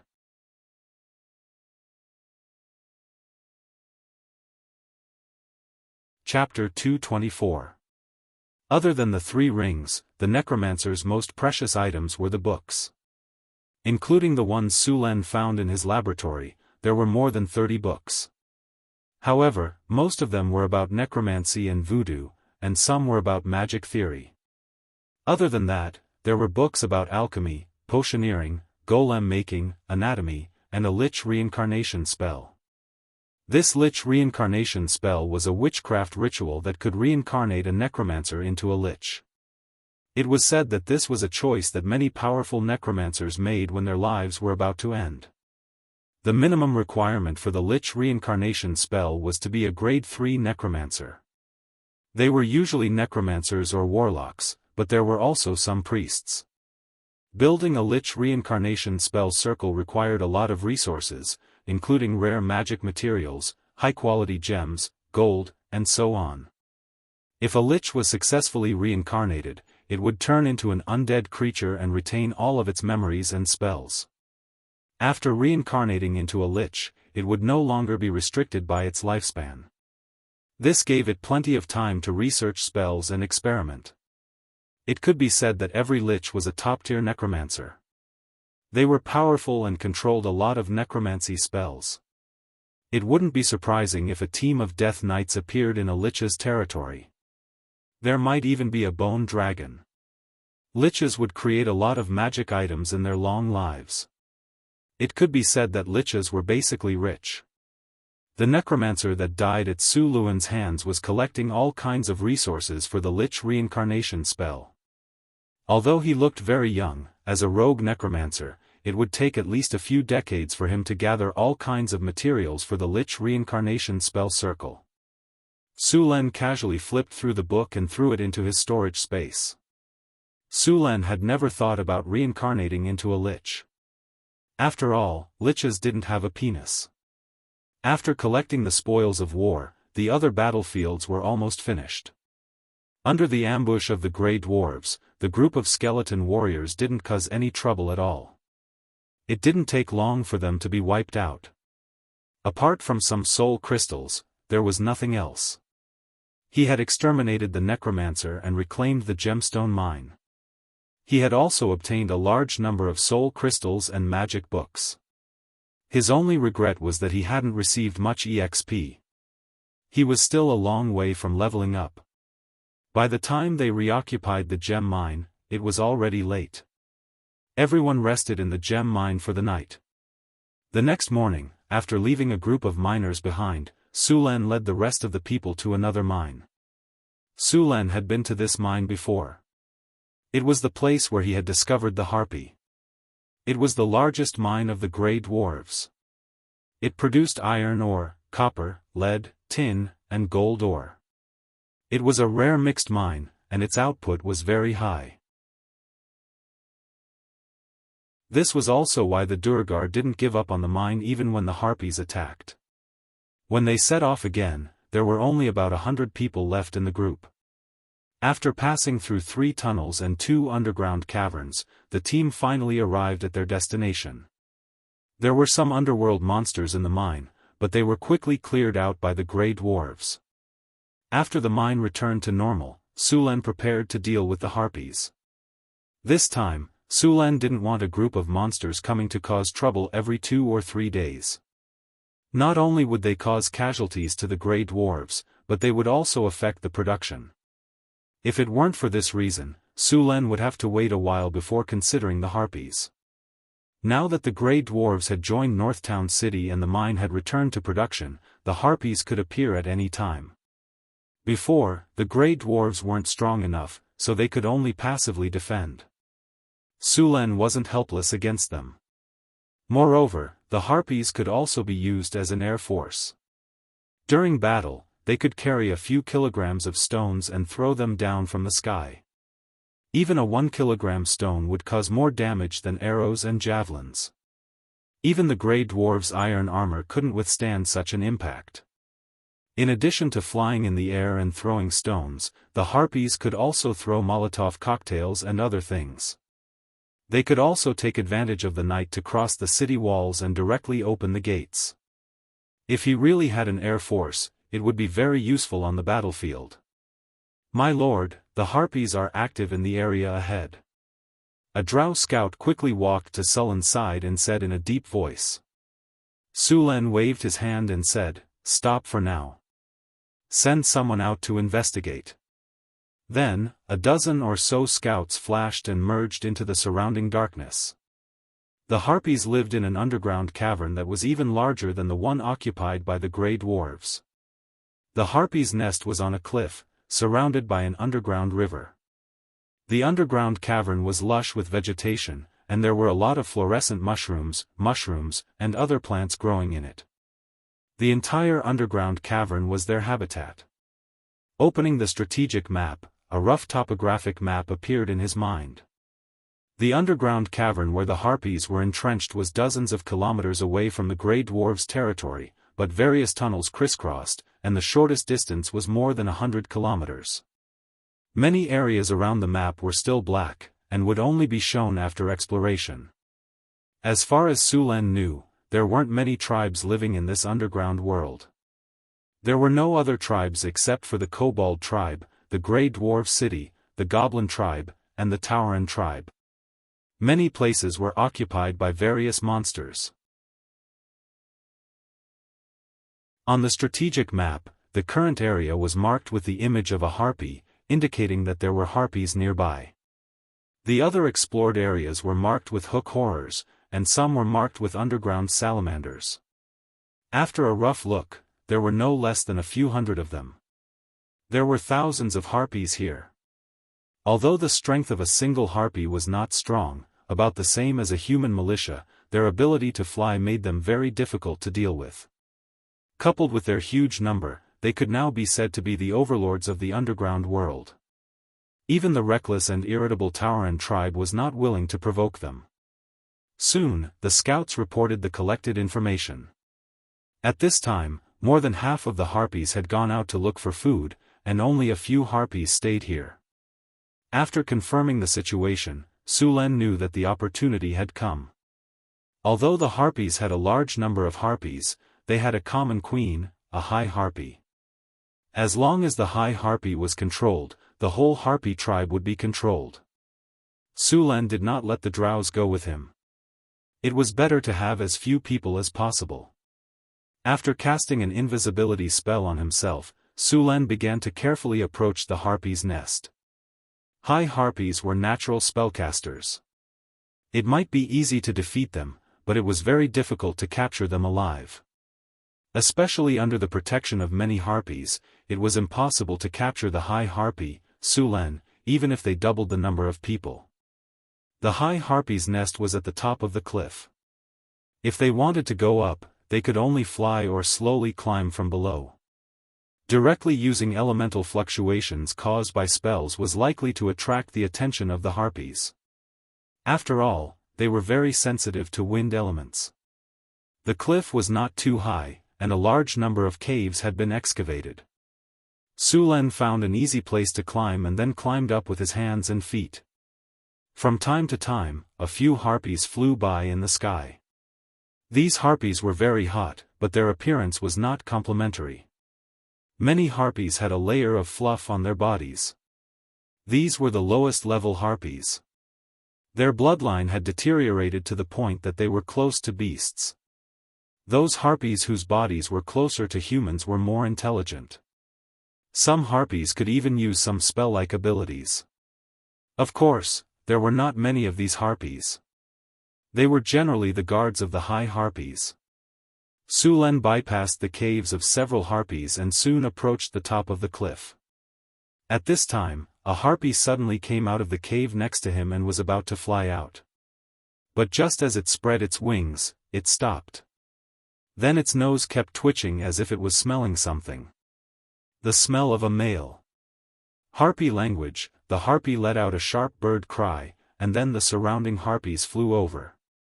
Even the harpies in the surrounding caves came out. Seeing this situation, Su Len did not know that he had been exposed. Harpies were all females, so they were very sensitive to the smell of males. Although invisibility could hide the body, it could not eliminate the smell. This was also one of its weaknesses.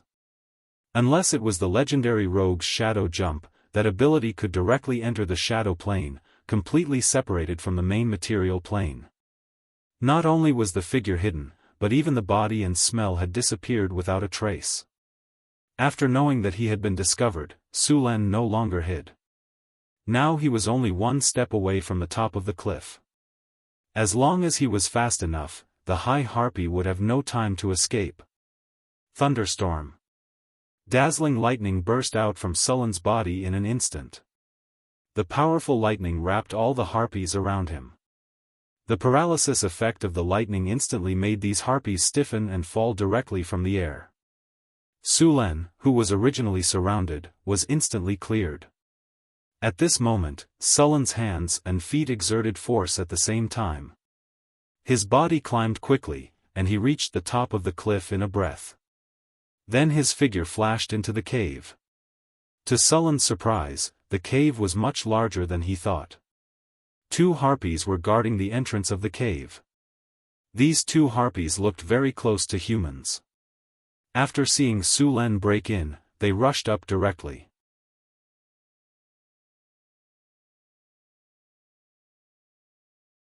Chapter 225.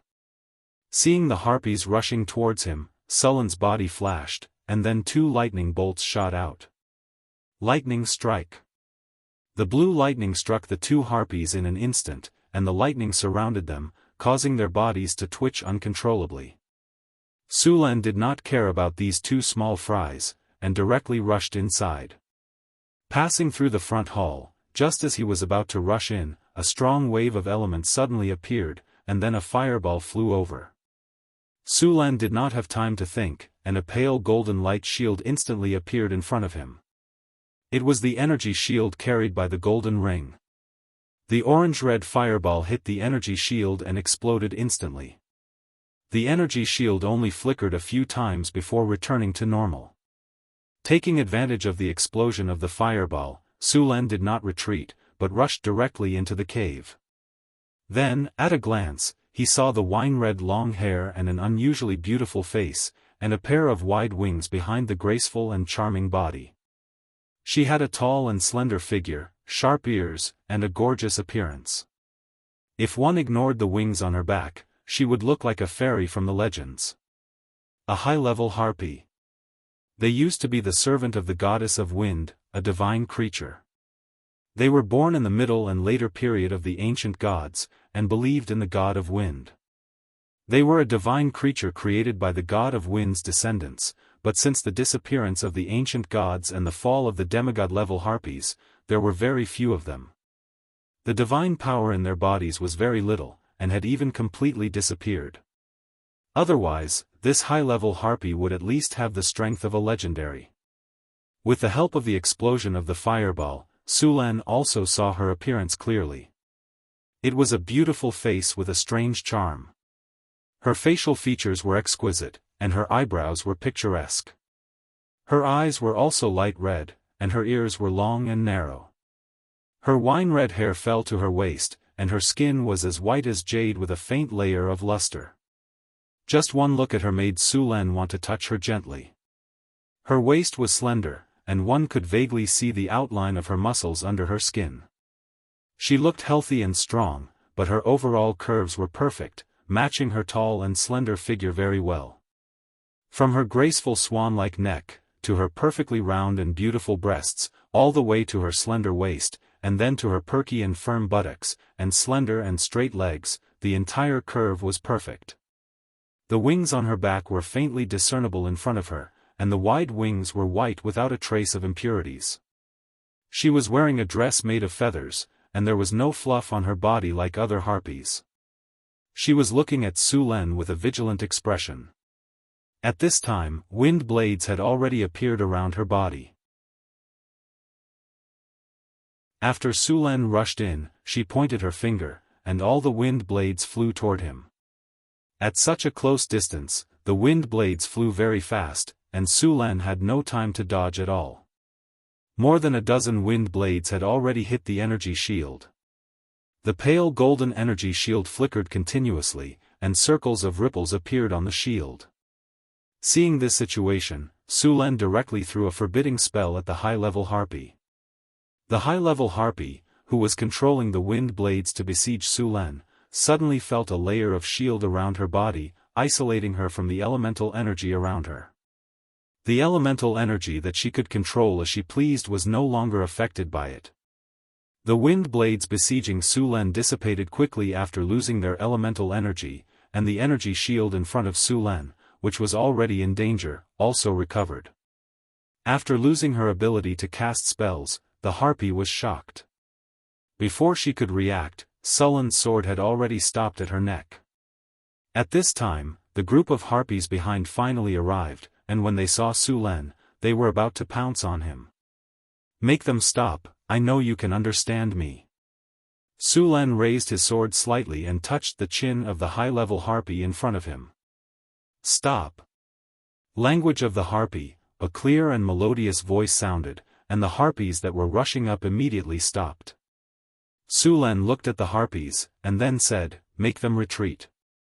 The high-level harpy was unwilling, but she had no choice but to lower her head. Her life was in the hands of others, so she could only make the harpies retreat outside the cave. "Okay, now we can talk." Sulan looked at the high-level harpy and said, "What is your name?" "Alex Wind Talker."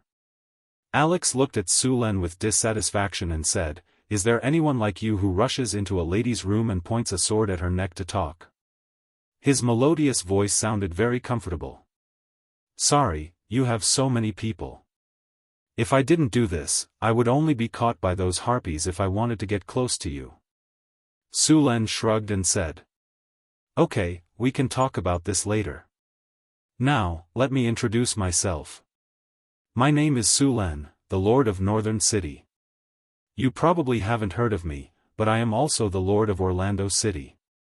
Those grey dwarves have already submitted to me, and now you are my captive. I'll give you two choices," Sulan said with a grin. "One is to submit to me, and the other is to force you to submit to me. You have two choices." Hearing Sulan's words, Alex was so angry that his chest kept heaving up and down. The curve that was originally C+ had risen directly to D, which was very magical. How is it not two choices? Sulen said righteously. One is you taking the initiative, and the other is me forcing you. These are two completely different positions. Although the result will be the same, you can choose a different process. Moreover, the taste of the two processes will also be different. For example, if you take the initiative, we will cooperate more tacitly and get along very well. If you choose to be forced, then it will seem more expectant. Moreover, I have many ideas that you can try. Alex? Cough, cough. You choose one. Sulen waved his sword. I surrender. Alex said expressionlessly. However, he thought to himself that as long as he didn't sign a contract, he could still escape after surrendering. Now, he had to get rid of this shield on him first. Ding! High Harpy Alex Windtalker has applied to join your faction. Do you accept? The familiar system prompt sounded in his ears. Accept. After Sulen agreed, the name Alex appeared in the hero column of the original system interface. Opening Alex's attributes, Sulen checked her loyalty. As he expected, Alex's loyalty was only a pitiful 30 points. Such a low loyalty meant that she could betray him at any time, but Sulen would not give her the chance. Such a beautiful and capable High Harpy who was also a spellcaster was simply too good to be a maid. She completely met his requirements for a maid, beautiful, capable, and durable. He took out the self-created hero template that he obtained last time from the storage space and used it directly on Alex. He had already used it on the succubus Chris last time, and there was no problem at all. Using it on Alex now was not a problem. Sulen took out the light ball, and then gently tapped it on Alex's doubtful eyes. After choosing to use it, the light ball instantly turned into countless starlight and merged into Alex's body. What is this? Seeing countless light spots wrapped around her in an instant, Alex's body involuntarily wanted to resist, but spells were banned and her body was pointed at by a sword. She had no room to resist at all. A large number of light spots wrapped her in an instant, and then merged into her body. Ding! You used self-created hero template on the High Harpy Alex. Self-created hero template activated. Please choose a hero characteristic, talent. Sulen, who had already experienced it once, chose directly. Elemental affinity. Detected that the target has wind elemental affinity talent. Elemental affinity is fusing, and it is upgraded to high wind elemental affinity. After hearing the system's upgrade, Sulen's eyes lit up. Alex's talent had actually been fused and upgraded. High wind elemental affinity was very good for spellcasters. Host, please choose a hero skill.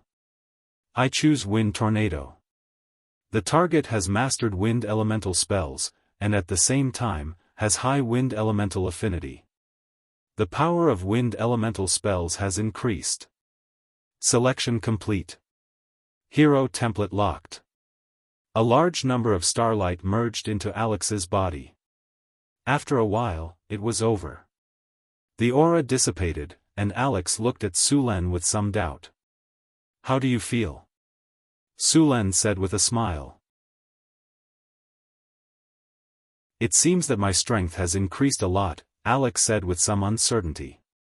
Sulen snapped his fingers, and then removed the anti-magic effect on her body. Try it yourself.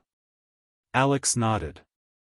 She didn't realize that she didn't have any resistance to Sulen's words at all. She waved her hand gently, and wind blades appeared around her body. Then, she pointed gently, and these wind blades rotated very flexibly. Then, these wind blades shot towards the surrounding rock walls. With a soft sound, the hard rock was like tofu, and the wind blades instantly sank into the wall. It's so powerful. After seeing the effect of the wind blades, Alex's beautiful eyes widened. The power of these wind blades was more than twice as strong as before. She felt that she could summon wind blades more easily, and even her control had become more tacit. There was no feeling of unfamiliarity at all. Next, apart from a few powerful spells, Alex tested them again and discovered that it wasn't just wind blades. All the other spells that involved the wind element had increased in power. As for the other spells, there wasn't much of a change, only a bit easier to control. Okay, you're done with the test. Now, let's talk about the next thing. Sulan looked at Alex and said. Yes, Master. Alex nodded. I will leave the underground world soon. You will come with me. These harpies also need to come with me, but I hope you can restrain them.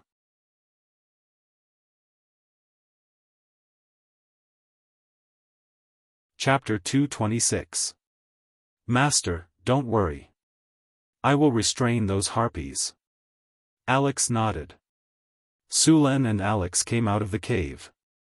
The outside was already surrounded by harpies. It seemed that the whole sky was filled with harpies. After seeing Sulan appear, all the harpies stared at him with red eyes, which made his hair stand on end. Alex spread his wings and flew up, quickly calming all the harpies. After a while, the harpies finally dispersed. However, there were still a few harpies around Alex. When they looked at Sulan, their eyes were full of vigilance. These harpies were quite different from ordinary harpies. They also had gorgeous fiery red hair, and their appearance was more similar to humans. Their arms had been separated from their wings, and their lower bodies were smooth legs. Only their calves had the sharp claws of birds. These harpies were called harpies. The lower body of ordinary harpies was closer to the legs and claws of eagles, and their arms and wings were connected. Most of their feathers were grayish-brown. Sulan didn't take the hostility of the harpies to heart. Instead, he asked Alex about the surrounding environment. There were many other underground creatures living around here. 30 kilometers away, through 2 tunnels to the north, there was a stone forest.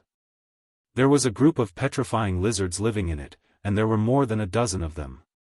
In the northeast, there was an underground lake. There were many fish living in it, including some underground magic fish. There was also a group of lion scorpions living around the lake. As for the mineral resources, Alex didn't know. After all, the harpies didn't know how to mine. In the southwest was the tunnel Sulan came from. Soon, the harpies packed up and set off. The harpies didn't have many items, so Sulan and the others moved very quickly. After a while, they came to the place where Sulan and the drows agreed to meet. When they saw that the sky was full of harpies, the drows subconsciously hid. Fortunately, Sulan appeared soon. Looking at the harpies flying in the sky, the drows looked at Sulan with even more awe. After all, it hadn't been long since Sulan had single-handedly subdued this group of harpies. When the harpies saw the drows, there was even a slight commotion. Many of the harpies were eager to have a try. Their old habit of capturing males to mate had resurfaced. Fortunately, with Alex's restraint, these harpies were well behaved. Your Excellency, these harpies were all subdued by you? The leader of the drows looked at the harpies and said hesitantly. Well, don't worry, they have Alex's restraint. Nothing will happen, Sulan said with a smile. But there are too many of them, and the harpies will capture a large number of males during the estrus period.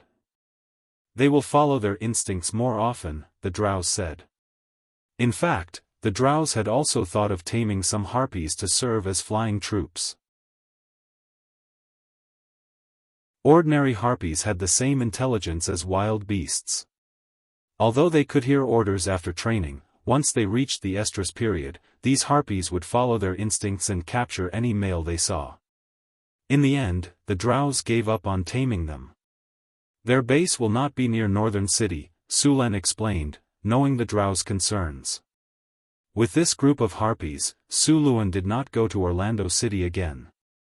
Instead, he returned directly to the surface. A large group of harpies and drows advanced along the narrow underground passage.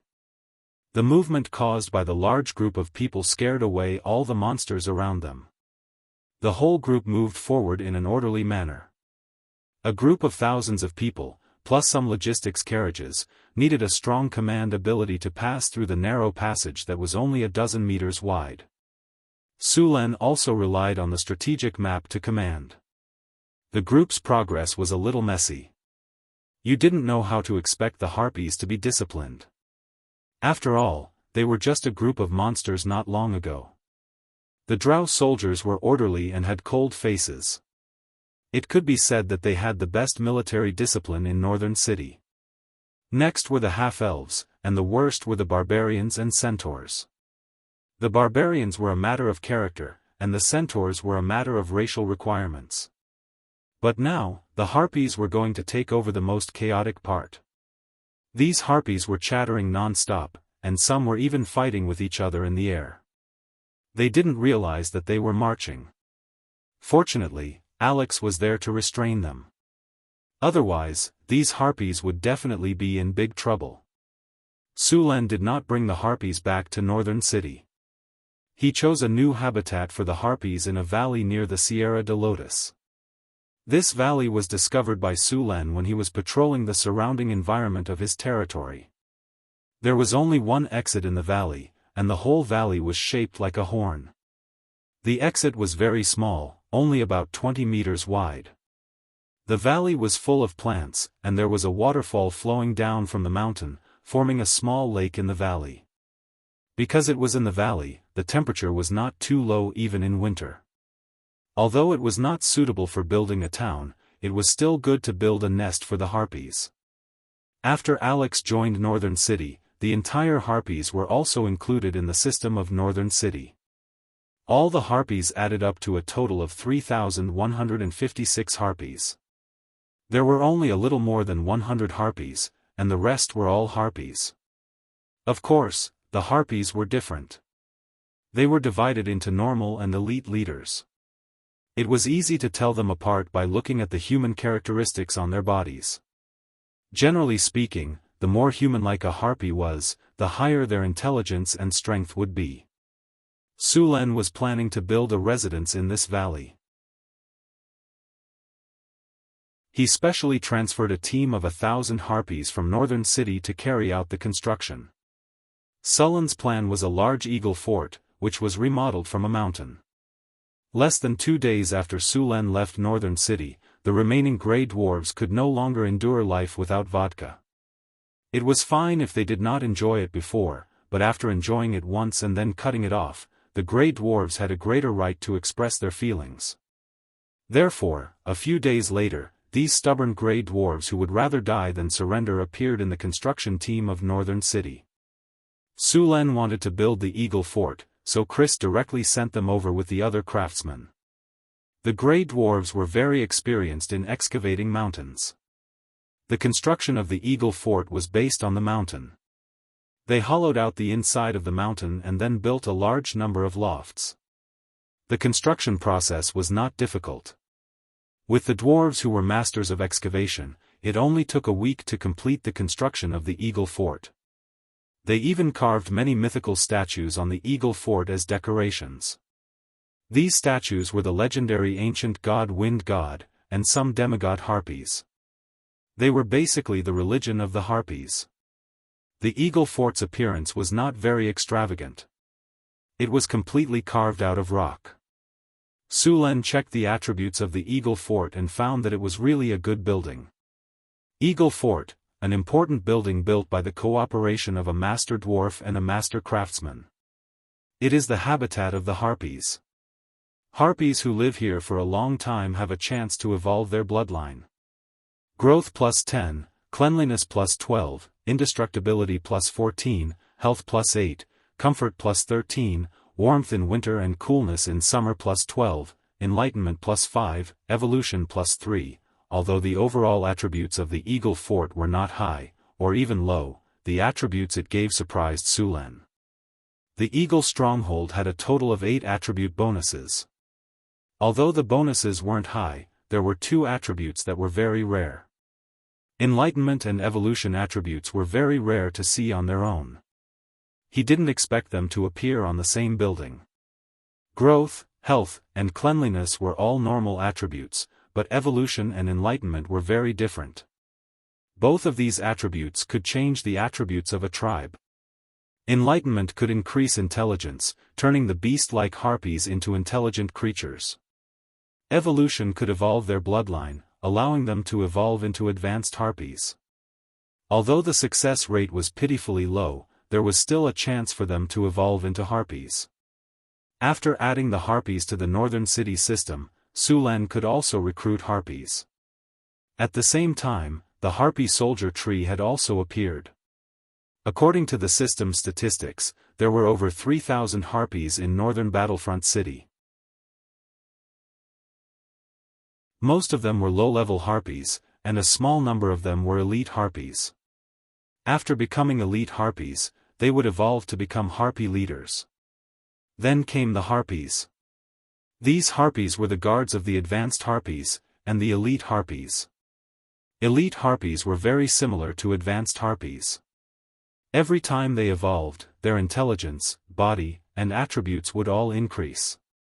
When the harpies evolved into elite harpies, they would be a completely different species compared to the harpies at the beginning. What surprised Sulan even more was that the elite harpies had already mastered elemental abilities. Although their power was limited, if all the harpies evolved into elite harpies, the northern city would be able to dominate the wasteland with just these elite harpies. There was no need for an ordinary army at all.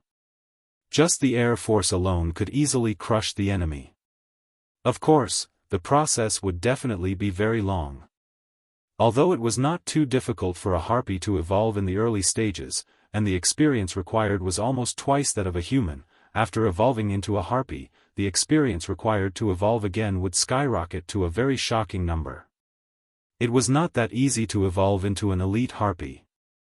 But then again, the difference between an elite harpy and an elite harpy was huge.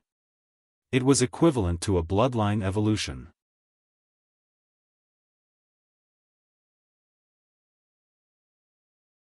Chapter 227. Both Alex and the harpies were very satisfied with Sullen's Eagle Fort. Sulan had recruited all the harpies as soldiers. Luckily, the harpies weren't very intelligent, so they were very easy to trick. They didn't need to be paid at all. All they had to do was provide them with food. Once their intelligence increased and they became harpies, Sulan would have to pay for it. Alex arranged the harpies and let the other harpies take care of them. He then left the Eagle Fort with Sulan. However, as the queen of the harpies, she had to stay here for a few days every month. She also had 2 harpy guards with her. There was no need to worry about the safety of the Eagle Fort at all. The 3,000 harpies could do anything they wanted unless a legendary wizard or an adult dragon set their eyes on this place. However, the harpies didn't have any precious magic materials, gold, or gems on them. Those powerful figures wouldn't do such a thing. But even so, Suluan still set up a scout post outside the valley and built a wall at the entrance of the valley. The entrance of the valley was only more than 20 meters wide. After the wall was built, the whole valley could be called a small fortress. As for the harpies' habit of catching males during their mating season, Sulan had already seen it in the system's introduction. As long as they became harpies and gained intelligence, this situation would gradually disappear. After gaining intelligence, they would no longer act like beasts. When they returned to the northern city, Sulan hosted a welcome party for Alex in the Lord's castle. All the heroes under Sullen's command in the northern city attended the party. The development of northern Battlefront City was on the right track, and the necessary rules were slowly being established. There was no doubt that Sulan had the highest status in the northern city. After him were Chris and Hathaway. One of them was in charge of the city, while the other was in charge of the magic items in the northern city. Then there were the leaders of the various races, such as Boulder, Johnson, Karina, Aiton, Grace, Sheriff Harrison, and the Little Mare Mission. Now there was Alex, and she had the largest army of all of them. This made her status skyrocket. Of course, Sulan treated them very well. Because of Sullen's power, there weren't any power struggles among his subordinates. The banquet was very sumptuous. More than a dozen maids were waiting on the side. The banquet hall used optical reflection technology. A few candles were lit around the hall, and the reflections from the mirrors lit up the hall like it was daytime. Frodo had prepared roast goose, roast pig, steak, steamed bear paw, braised fish, steamed lamb, deer breast, sauced lamb, crystal pork shoulder, fruit salad, ice cream, and so on. As the food consultant of the northern city, Frodo was living a very comfortable life. He only had to guide the chefs in cooking every day. After that, he would wander around and gather information. The variety of dishes made the people who hadn't seen much of the world feel like country bumpkins. After all the food was served, Sulen raised a glass of rum and said, "Is everyone here? Then let's welcome Alex into the big family of the northern city. From now on, we are all family. Cheers." Sulen said with a smile. "Cheers." Everyone raised their glasses in unison. "Then let's start the banquet." Clang, clang, clang. Sulen knocked on the silver bell beside him. A group of maids stepped forward and opened the lids on all the plates. A rich aroma of food instantly spread out. The most eye-catching thing was the roast lamb in the middle of the table. Sulen told Frodo about this dish last time when he was bragging about it. It was to clean a turtle-dove and remove its internal organs. Then, the turtle-dove would be smeared with pepper and salt from inside out. Next, the turtle-dove would be put into the stomach of a goose. After that, the turtle-dove would be washed clean and sewn together. Next, the goose was stuffed into the stomach of a sheep. The sheep was skinned and its internal organs were removed. The goose, a carp, and the prepared spices were put in together. After that, the whole sheep was roasted over a slow fire according to the method of roasting a whole sheep. When it was time to eat, only the turtle-dove would be eaten and the rest would be thrown away. Of course, it would be a waste. Sulen was not that extravagant. Even so, the people of this world were shocked. Even the nobles of this world did not develop their food to such an extent. Looking at the dumbfounded expressions of the people around him, Frodo's body swayed, and he had an arrogant expression. "I made this dish according to the Count's instructions. I want this. Give me a piece. It's delicious." Just as Frodo was about to explain the origin of the dish, the others could not wait to dig in. You. Frodo was so angry that he could not speak. Boulder cut off a leg of the lamb and took a bite. Johnson did not hesitate and took the other leg. The rest of the roasted lamb was divided among the others. Sulen did not touch the lamb. Instead, he leisurely took the roast goose from the roasted lamb. Then, he separated the roast goose and stuffed it with a type of wild water bird. It tasted delicious. He skillfully cut the birds and geese into pieces and distributed them to the others. Compared to Boulder and Johnson, the others were much more elegant. Apart from the whole roasted lamb, the other dishes were also delicious.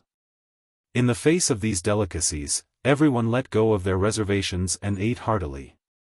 Alex's table manners were very bold.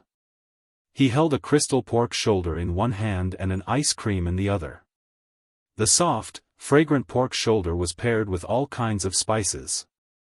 The drink was made with honey and white sugar. It was paired with a variety of colorful fruits and cream ice cream. Alex almost swallowed his tongue as it was his first time tasting such food. Even Hathaway and Chris, who had tasted it a few times, were quick to enjoy the food. Every physical profession was basically a glutton, so Frodo had prepared a large portion of food. But even so, there was not much left in the banquet. With Boulder and Johnson, the two gluttons, Sulen estimated that even if there was another roast lamb, they would still be able to finish it. After the feast, everyone went back to their rooms. Sulen also brought his maids to exercise after the meal. Especially the newly joined Alex, who had a pair of white wings. With the two of them working together, Sulen even became a sky rider. The rising sun pierced through the darkness and dispersed the mist in the air. The northern battlefront city had also awakened from its slumber. The merchants had already opened their shops for business. The workers also started to work under the orders of the foreman. The city gates opened and caravans began to slowly move out.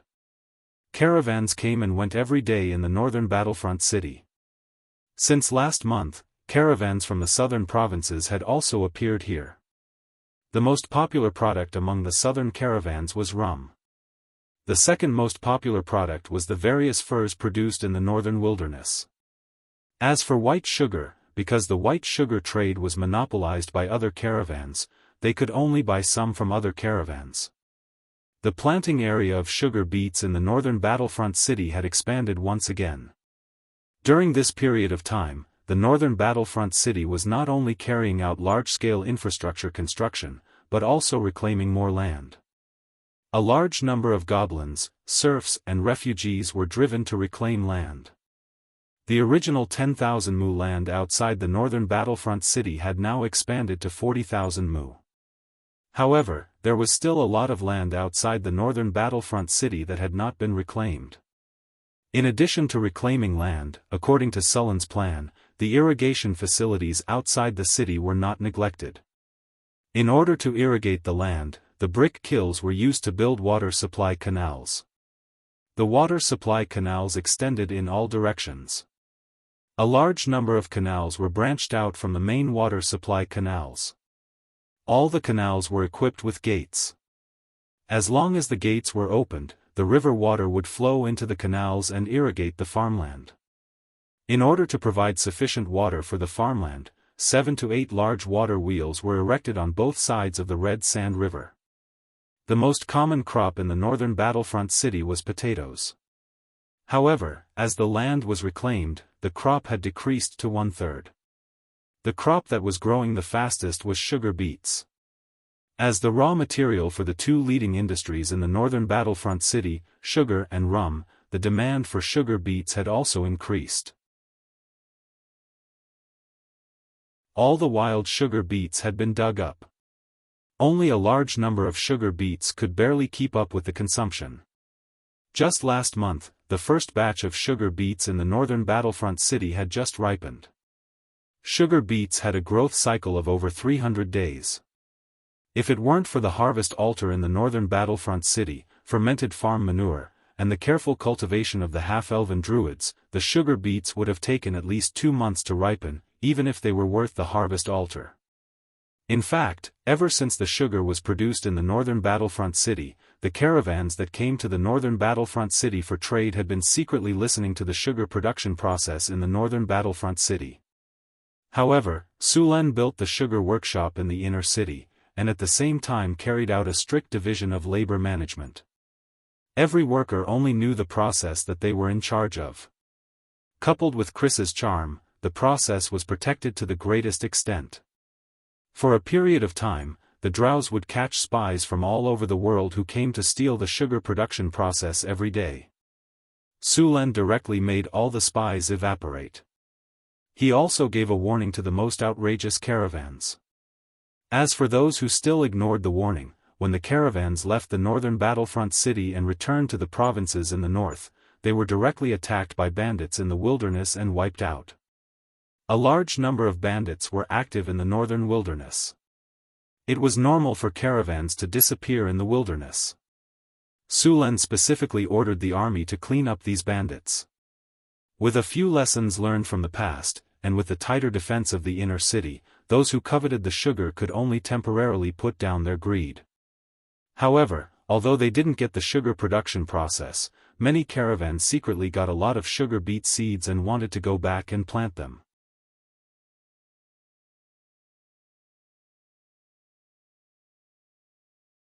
Chapter 228.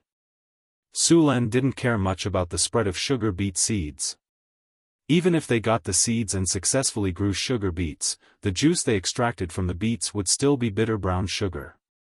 The raw material for sugar in the south was sugar cane, which was very similar to sugar cane in Abel's past life. Those people thought that the reason why Northern Town could mass-produce sugar was because the raw material was different, so they paid a lot of attention to sugar beets. They even sent many people to secretly learn how to grow them. What they didn't know was that the planting technology in Northern Town was based on the influence of the harvest altar. If they followed Northern Town's method to grow sugar beets, the results wouldn't be as good. Sugar beets also took a lot longer to mature than sugar cane, so there was no advantage to growing sugar beets in the south. When the people who grew sugar beets realized that they couldn't produce sugar, and sugar beets matured half a year later than sugar cane, they naturally stopped growing sugar beets. Sulen and Frodo exchanged some spices and seeds. They then divided 10 acres of land for planting. It wasn't that Sulen didn't want to plant spices, but Frodo only had so many seeds. Some of them were not suitable for the climate in the north. Sulen planted pepper, fennel, chili, cumin, and a few other commonly used spices. Star anise, cinnamon, and pepper could only be bought from the south. It was said that the Red Dragon Queen controlled more than 80% of the spice trade. There were a few islands in the south that were filled with spices, and they were called Spice Islands. The spice trade made a lot of money every year, and it made the surrounding countries jealous. They all wanted a piece of the pie, but they were afraid of the Red Dragon Queen's power and her army. A red dragon with the power of an ancient dragon and all kinds of spells could beat a team of legendary wizards by herself. Even the paladins, who claimed to be enemies with evil, would automatically ignore the Red Dragon Queen's existence. In the prime material plane, an ancient dragon that was good at spells was basically the limit of power. Even the avatar of a holy spirit might not be able to defeat her. Sulen was also envious of the Red Dragon Queen. She occupied an important hub of the sea trade and controlled the spice trade. She was also shockingly powerful. She was a winner in life, no, a winner in dragon life. The spices planted last year were growing very well. Among them, the chili peppers had already turned red and could be harvested in at most half a month. As for the remaining cumin, it was also growing well. The Sichuan pepper was still a small sapling and would have to wait until at least next year for it to bear fruit. The other spices were growing well as well. In a year or two, Northern Town would be able to produce some spices as well. Although it would not be as good as the Red Dragon Queen Spice Island, its climate and location were too good. When Sulen was expanding his territory, he had thought of going south. After all, there were many islands in the southern seas. Legend had it that there was even a treasure island. However, all the better islands in the south had already been occupied. With the Red Dragon Queen, a big boss, on top of his head, Sulen felt very insecure. Perhaps with the help of the system, he could finally catch up to the Red Dragon Queen, but that would be a matter of time. To protect the spices from being stolen and destroyed, Sulen built a farm here. He included the spices and 1,000 acres of land in the farm and built a wall to enclose the area. At the same time, he arranged for soldiers to guard the area. Spices were still very expensive. Although they were not sold by the grain, they were not cheaper than white sugar. Among them, the most expensive were pepper and cinnamon. Except for cumin, the spices grown by Sulen were less expensive than them. Sulen planned to continue expanding the spices planting area. He wanted to plant at least 1,000 acres of spices in the entire farm. There was also a lot of wheat planted in the farmland of the northern town, which was mainly supplied to Sulen. The rest of the wheat would be sold. After all, many of the caravans here were rich people. Naturally, they would not eat potatoes. Flour was the best choice. The rest of the land was planted with barley, oats, soybeans, and some other grains. Some of them were used to make wine, and some were used to feed livestock. Of course, some were used to extract oil. There were not many kinds of vegetable oil in the world, and the most popular was olive oil.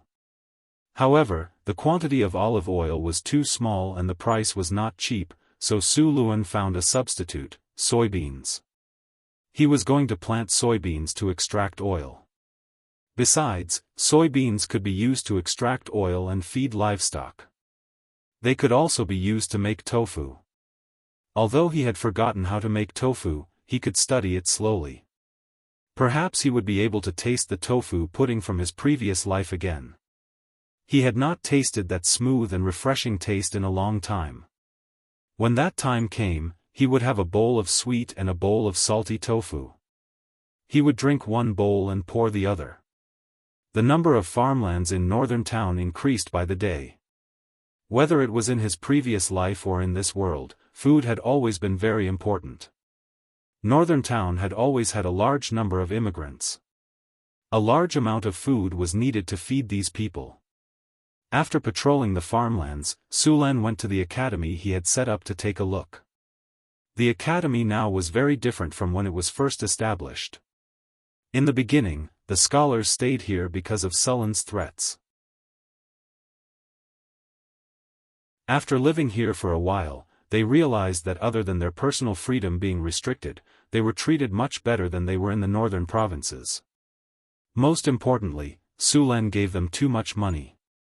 On average, a scholar would receive 150 kinar per year. In addition to their benefits, which included sugar, rum, flour, tea, and so on, they would receive more than 300 kinar per year. Such good treatment made the scholars, who originally thought that this was a bitter and cold place and were ready to make a fortune, completely overturn their understanding of this place. One had to know that when they were in the northern provinces, although they were nobles, they were mostly just messing around to make a living. Therefore, after getting used to this place, apart from teaching literacy and arithmetic, these scholars began to teach other subjects. Of course, most of the officials who came to study here only learned the basics and left. There were also some who took time to study here. After taking a look at the academy, although it was good enough to teach basic knowledge, there was still a shortage of teachers. Sulan planned to continue hiring scholars at high prices. As for how the merchants managed to convince the scholars to come, he did not care. As long as they came, they would not be allowed to leave until they were taught for a few years. Of course, Sulan would pay them a high salary. In addition to the lack of manpower, the academy also had a shortage of books. They could only rely on the books that the scholars brought with them. Sulan had already sent Xion's merchant group to buy these books. It was estimated that they would be done by the time they returned. Another problem was paper. There was no cheap paper in the academy. The price of a piece of parchment was much higher than that of a piece of sheepskin. These students were still learning how to write using sandboxes and wooden slips. The paper-making workshop in the northern town had been experimenting with making a sturdy, cheap paper that could be used to write smoothly. Sulan heard from them that they had made some progress. The paper they used before was too soft and absorbent, so it could not be used to write at all.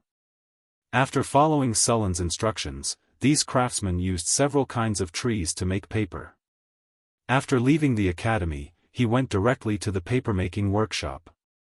Since the workshop started producing paper, paper had become very popular.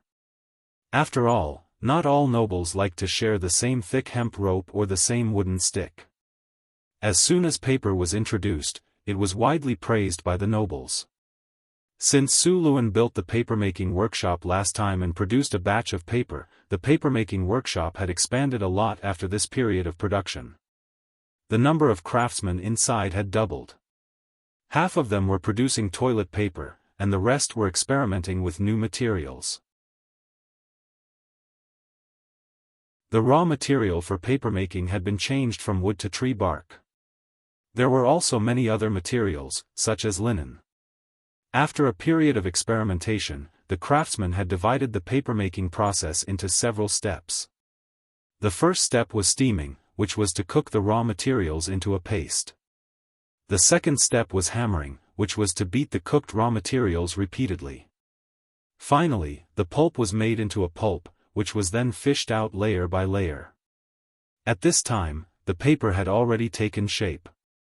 As long as it was dried, it would be paper. Although the process looked simple, it was not easy to obtain a piece of paper. After dozens or even hundreds of experiments, the workshop finally made a barely usable paper after changing the bark of various trees and plants in the northern wastelands. This paper used the bark of a common tree in the wastelands as the raw material. It was made with linen and several other materials. In the end, the paper was not pure white. Instead, it was slightly yellow. In his previous life, no one wanted this kind of paper. The color was yellow, the paper was rough, and the paper was somewhat thick. Although there were many shortcomings, the price of this paper was relatively low. Moreover, there were not many problems with writing. It was completely usable. After the papermaking workshop successfully produced this kind of paper, Su Len heard a system notification. Congratulations to the host. The papermaking technique has been successfully broken through. The mastery of papermaking technique has been upgraded. Papermaking technique, using tree bark, linen, fishing nets, and other materials after steaming, hammering, copying, and drying, paper that can be used to write. Territory civilization progress +10, territory culture +10, learning ability +5.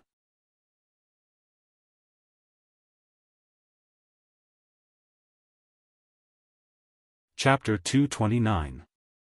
After the breakthrough in papermaking technology, Su Len immediately began to arrange for people to copy books. If the school in northern town wanted to expand, they would need a large number of books. As for printing, the quality of the paper was passable, but printing was not enough. Poor paper quality, printing ink, and so on were all problems. They could only copy by hand. However, this was not a difficult task for the scholars. After all, before printing, they had to copy by hand. After the papermaking workshop produced the paper, half of it was sent to the Lord's castle, and the rest was sent to the school for them to copy books. In the past, books were made on parchment. Generally, books could not write many words, and they were very heavy. The cost was also high. Now that they had changed to paper, the content of a dozen parchment books could be easily written in one book. The first batch of paper was not a lot, but after the first batch was produced, the second batch of paper was produced much faster, and the quantity would increase several times. Most of the paper from the Lord's castle was sent to the city hall for recording and reporting data, as well as various official documents. Northern Town, School. After seeing a card of yellowed paper being sent to the school, the scholars were very curious about this paper. Soon, a steward came forward to hand over the papers. "Mori, this is the paper that the Lord asked us to send. Confirm the quantity, then move it back." A middle-aged man came over and said, "Is this the paper that the Lord mentioned?" The man named Mori walked over and picked up a piece of paper. "The Lord asked us to use this paper to copy books. But this paper is much thinner than parchment. If we can really write on it, the content of a book will be several times more than parchment. Why do I feel like this paper is not easy to preserve? Who knows? How can the few of us refuse the Lord's orders? Everyone, this is something that His Lordship has specially sent to the Academy for us to copy the books. Let's just do it. Everyone, get moving. First, move these papers down." Mo Lei called out to everyone. With the efforts of the many students, the papers were quickly moved to an empty room. Paper is easily damp, make sure to keep it dry when storing. After the paper was distributed, the scholars quickly began to use the paper to copy books. While using the paper, the scholars discovered the convenience of the paper. Although the paper was easily damaged compared to the parchment, it was still widely praised by the scholars. Su Len was holding a handwritten copy of a book that had just been completed. The book had been bound according to his requirements, and it was no longer a roll of parchment. The surface of the book was a little rough and looked very simple, but it was much more convenient than the previous sheepskin scroll. "Guards!" Su Len put down his book and shouted at the door. "Sir, what are your orders?" A guard asked respectfully. "Tell Mo Lei that in the future, the books will be made in this style." These books can only be read in the academy. Without my permission, they are not to be taken out of the academy and are not to be damaged. Violators will be punished severely.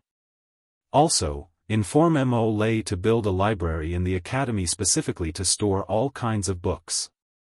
Yes. The guard accepted the order and left.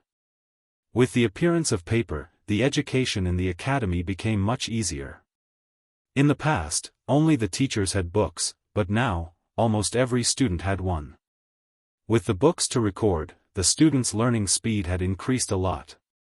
After dealing with the matters at the academy, Su Len began to pay attention to other things.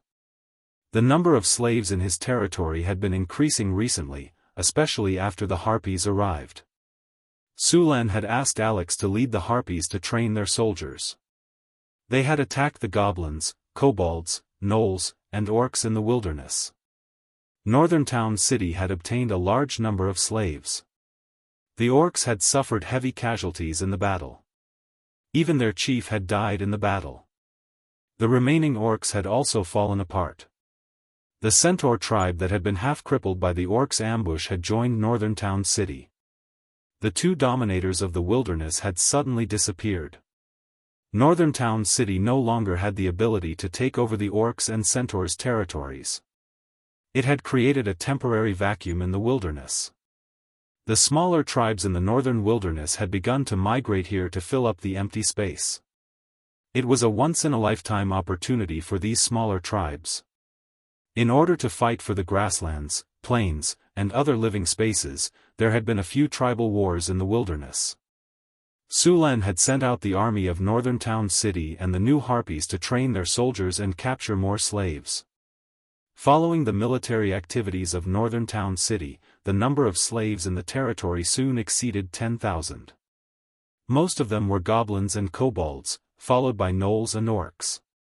The army of Northern Town City had also suffered losses when they were clearing out the other tribes. The medium-sized tribes had a high chance of producing some spellcasters. The ones that had the highest chance of producing spellcasters were kobold sorcerers. After suffering a few losses, the army of Northern Town City would eliminate any sorcerers or shamans as soon as they found them. Due to the increase in slaves and refugees, Northern Town City's food consumption had increased as well. Luckily, Northern Town City had enough food. With the harvest altar, they did not have to worry about food shortages. After a year of development, Northern Town City had become quite famous in the northern provinces. Many bankrupt farmers and merchants had started to come to the city. The population of Northern Town City had grown rapidly. Excluding the slaves, Mirror Lake City, and Centaur City, Northern Town City now had a population of over 22,000. With sufficient labor resources, Su Luen sped up the construction of the Arc de Triomphe. Because of the construction of the Mirror Lake City and the Centaur City, about half of the slaves had been transferred to the Northern Town City. Now, after a large number of arrests, the number of slaves had skyrocketed, and the construction of the entire Northern Town City had accelerated. The Arc de Triomphe was the second most spectacular building in Northern Town City. It was built to celebrate Sullen's greatness, so it was of utmost importance. White marble was mined from the Sierra de Lotus. They were transported to Northern Town City by camel beasts and polished by stonemasons before they could be used. The pieces of marble were polished until they were smooth and flat. They were then dragged over by slaves. Each piece of marble weighed over a ton. Some of the bigger ones even weighed over 3 tons. The middle gate of the Arc de Triomphe was 10 meters wide. The smaller gates on both sides were 6 meters wide. The Arc de Triomphe was built on Sunrise Street, the main street of Northern Town City. After passing through the Arc de Triomphe, one would reach the central square. The gate was 19 meters tall. After the Arc de Triomphe was completed, it would be the tallest building in Northern Town City, second only to the Harvest Altar. The inner walls of the gate were carved with lifelike reliefs. These reliefs depicted Sullen's victories against his enemies.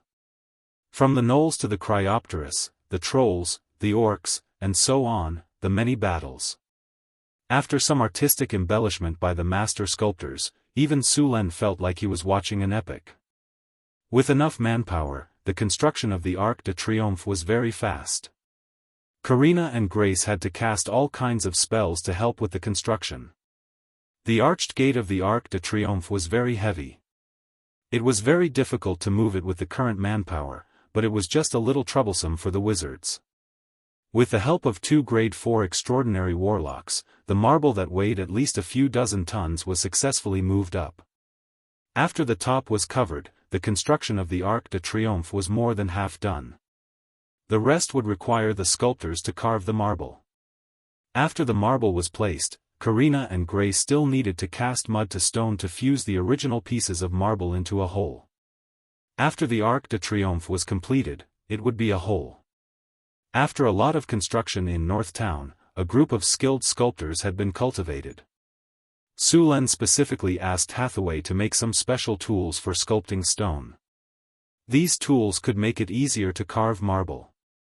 With the help of these tools, the exterior decoration of the Arc de Triomphe was carved very quickly. After all the carvings were completed, the Arc de Triomphe was also blessed with hardening. Hardening was first used during the Arcane Empire to build the floating space city. The effect of this spell was permanent. When it was cast, even a piece of wood would become as hard as steel. It was said that during the Arcane Empire era, the floating space city's defense could withstand the most powerful prophecy spell, Meteorite Fall, without any damage. After the Arcane Empire disappeared, the wizards had been trying to build a floating space city, but they failed for various reasons. The biggest problem was energy. A powerful energy source was needed to raise a city. Legend had it that every floating space city was powered by a mice energy core, but no wizard had ever found such a thing. Even the manufacturing process of the mice energy core was unknown. After failing to build a floating space city, the wizards took a step back and built a wizard tower. Of course, there were also wizards who built floating space towers. These wizard towers were built with obsidian and were then blessed with hardening. The degree of hardness was very high. In order to prevent the Arc de Triomphe from being damaged, Su Len also blessed it with hardening. It was not a small job. Even Hathaway was brought in to work with him. It took a few days for the Arc de Triomphe to be blessed with hardening. However, the Arc de Triomphe still had one last process to be completed. Su Len went down the stairs in the Arc de Triomphe and entered the interior of the Arc de Triomphe. There was a room inside the Arc de Triomphe, which was used to store the Battle Soul Stone. Su Len took the Battle Soul Stone from the storage space. The purple Battle Soul Stone looked very beautiful. Su Len came to the altar in the center of the room. He took a deep breath and placed the Battle Soul Stone on the base of the altar.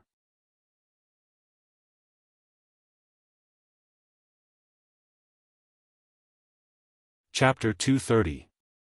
The purple Battle Soul Stone was gently placed on the altar. Pa! With a soft sound, the Battle Soul Stone was perfectly embedded. Su Luen took a few steps back, and a magnificent and majestic energy suddenly erupted. There was a faintly discernible sound of fighting. Soon, the sound of fighting gradually disappeared and was replaced by an impassioned battle song. Su Luen seemed to see a majestic army shouting and marching to the battlefield on the beat of drums.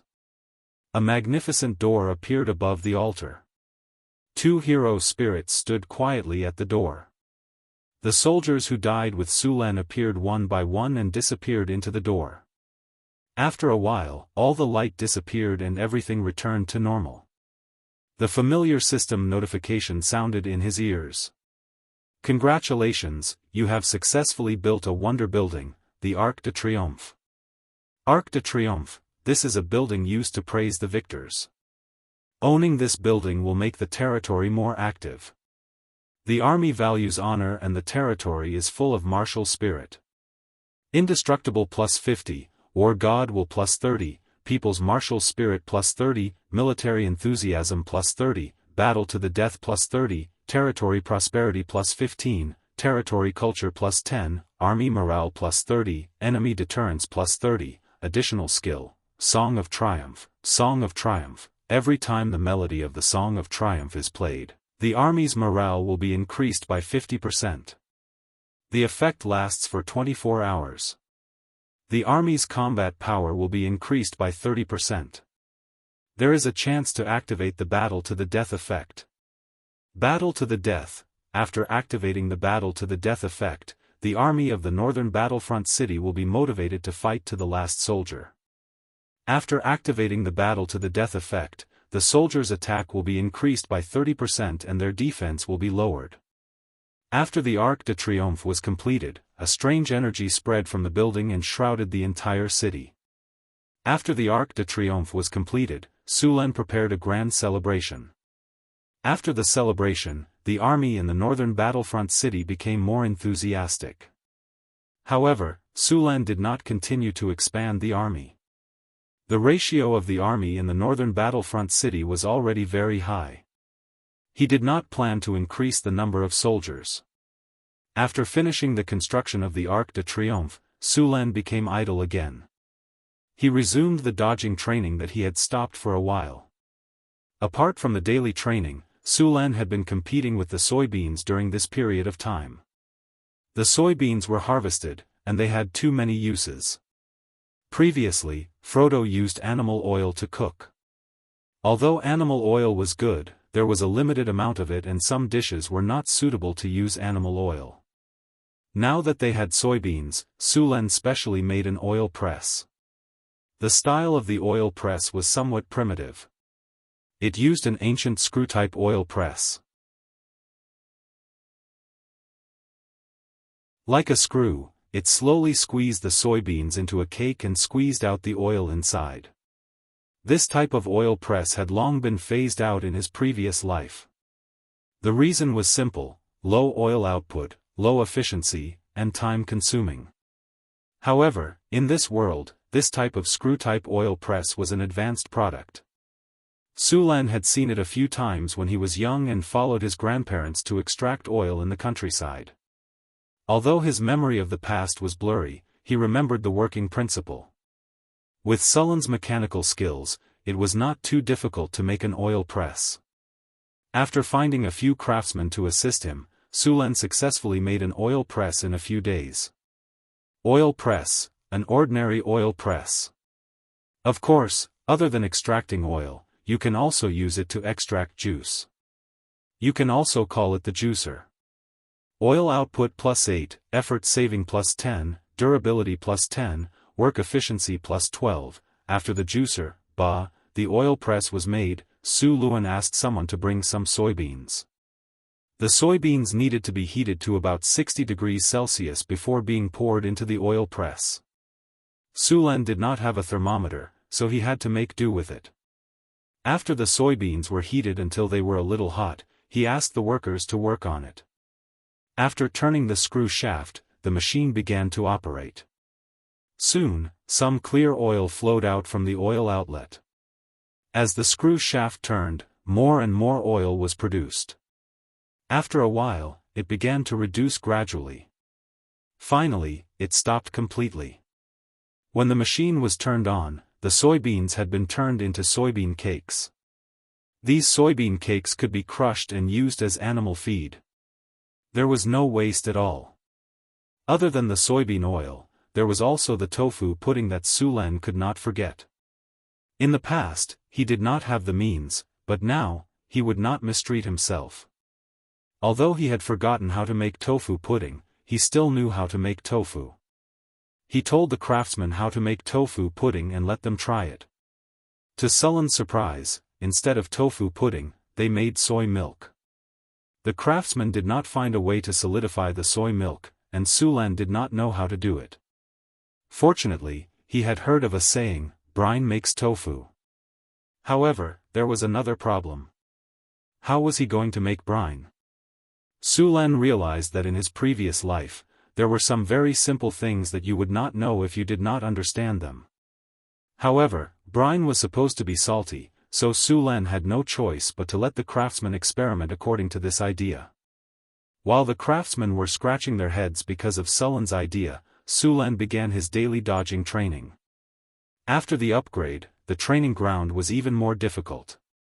After entering the training ground, Su Lan felt as if he was carrying 100-kilogram weight on his back.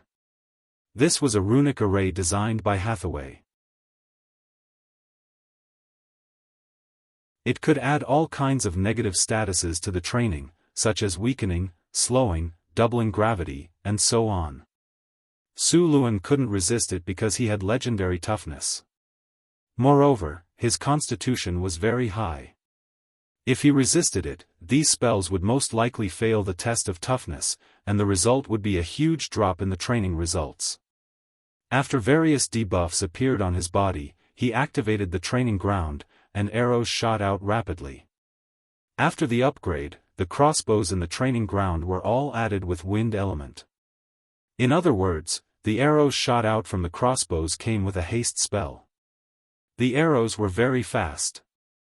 Under normal circumstances, Su Lan could easily dodge the arrows with haste.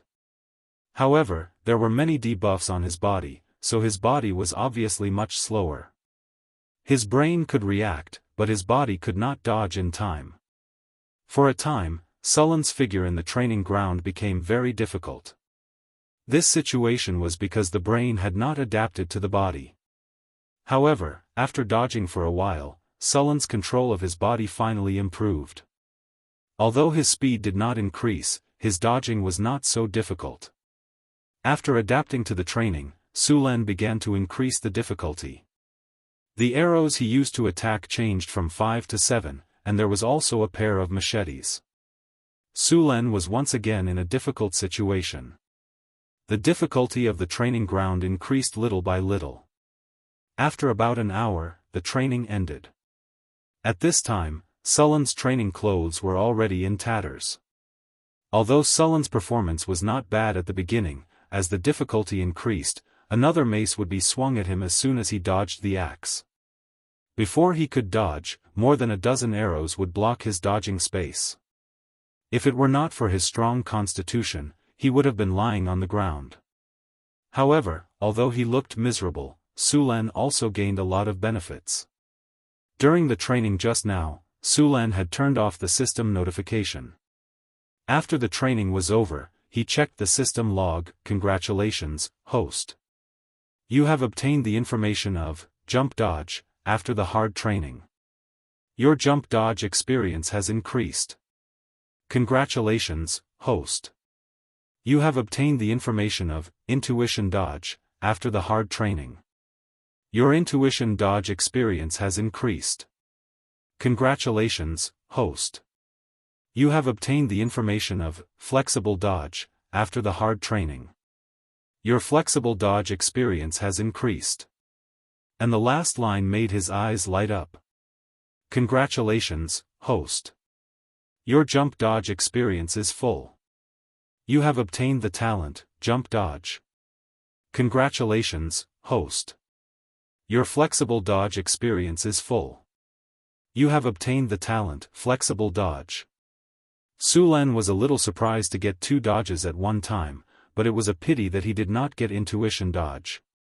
Intuition dodge could be said to be the strongest among the basic dodges. After mastering intuition dodge, it was just like the literal meaning. He did not need to see it with his eyes and could only rely on his intuition to dodge. This talent was also the most difficult to get among the basic dodges. After intuition dodge, there was proficiency in intuition dodge. It was even more difficult to get this talent. Even if there were powerful rogues, there were very few who could master this talent. This kind of person had a very strong intuition for danger, and it was also very difficult to sneak attack them. Of course, proficiency in intuition dodge was not the most powerful talent. After entering the realm of legends, some people would get the sixth sense talent similar to supernatural powers. This talent was a bug. It seemed to have some ability to predict the future. It was said that the gods generally had the sixth sense talent. As for the more advanced, super sixth sense, this was already a legendary talent. People who had this talent could be regarded as little experts and dare to venture into all kinds of dangerous areas. However, this talent could not be obtained through postnatal training. Even the upper level, sixth sense, talent was innate or naturally awakened after entering the realm of legends. After going through various commandments and completing many practices, it was possible to further strengthen the sixth sense talent. For other professions, it was completely dependent on luck. Sulan did not think that far yet. He now wanted to max out his basic dodges and get proficiency in intuition dodge. Although it was still not as good as the sixth sense talent, as a legendary powerhouse, it was almost enough. After all, he was not a rogue. He basically relied on dodging to survive. Although he did not have the sixth sense talent, he had the legendary battle reflex. Coupled with parry, the effect was not bad. You're tuning into the Unparalleled SwordWill YouTube channel. Don't forget to subscribe and join us on this journey to catch the most captivating stories.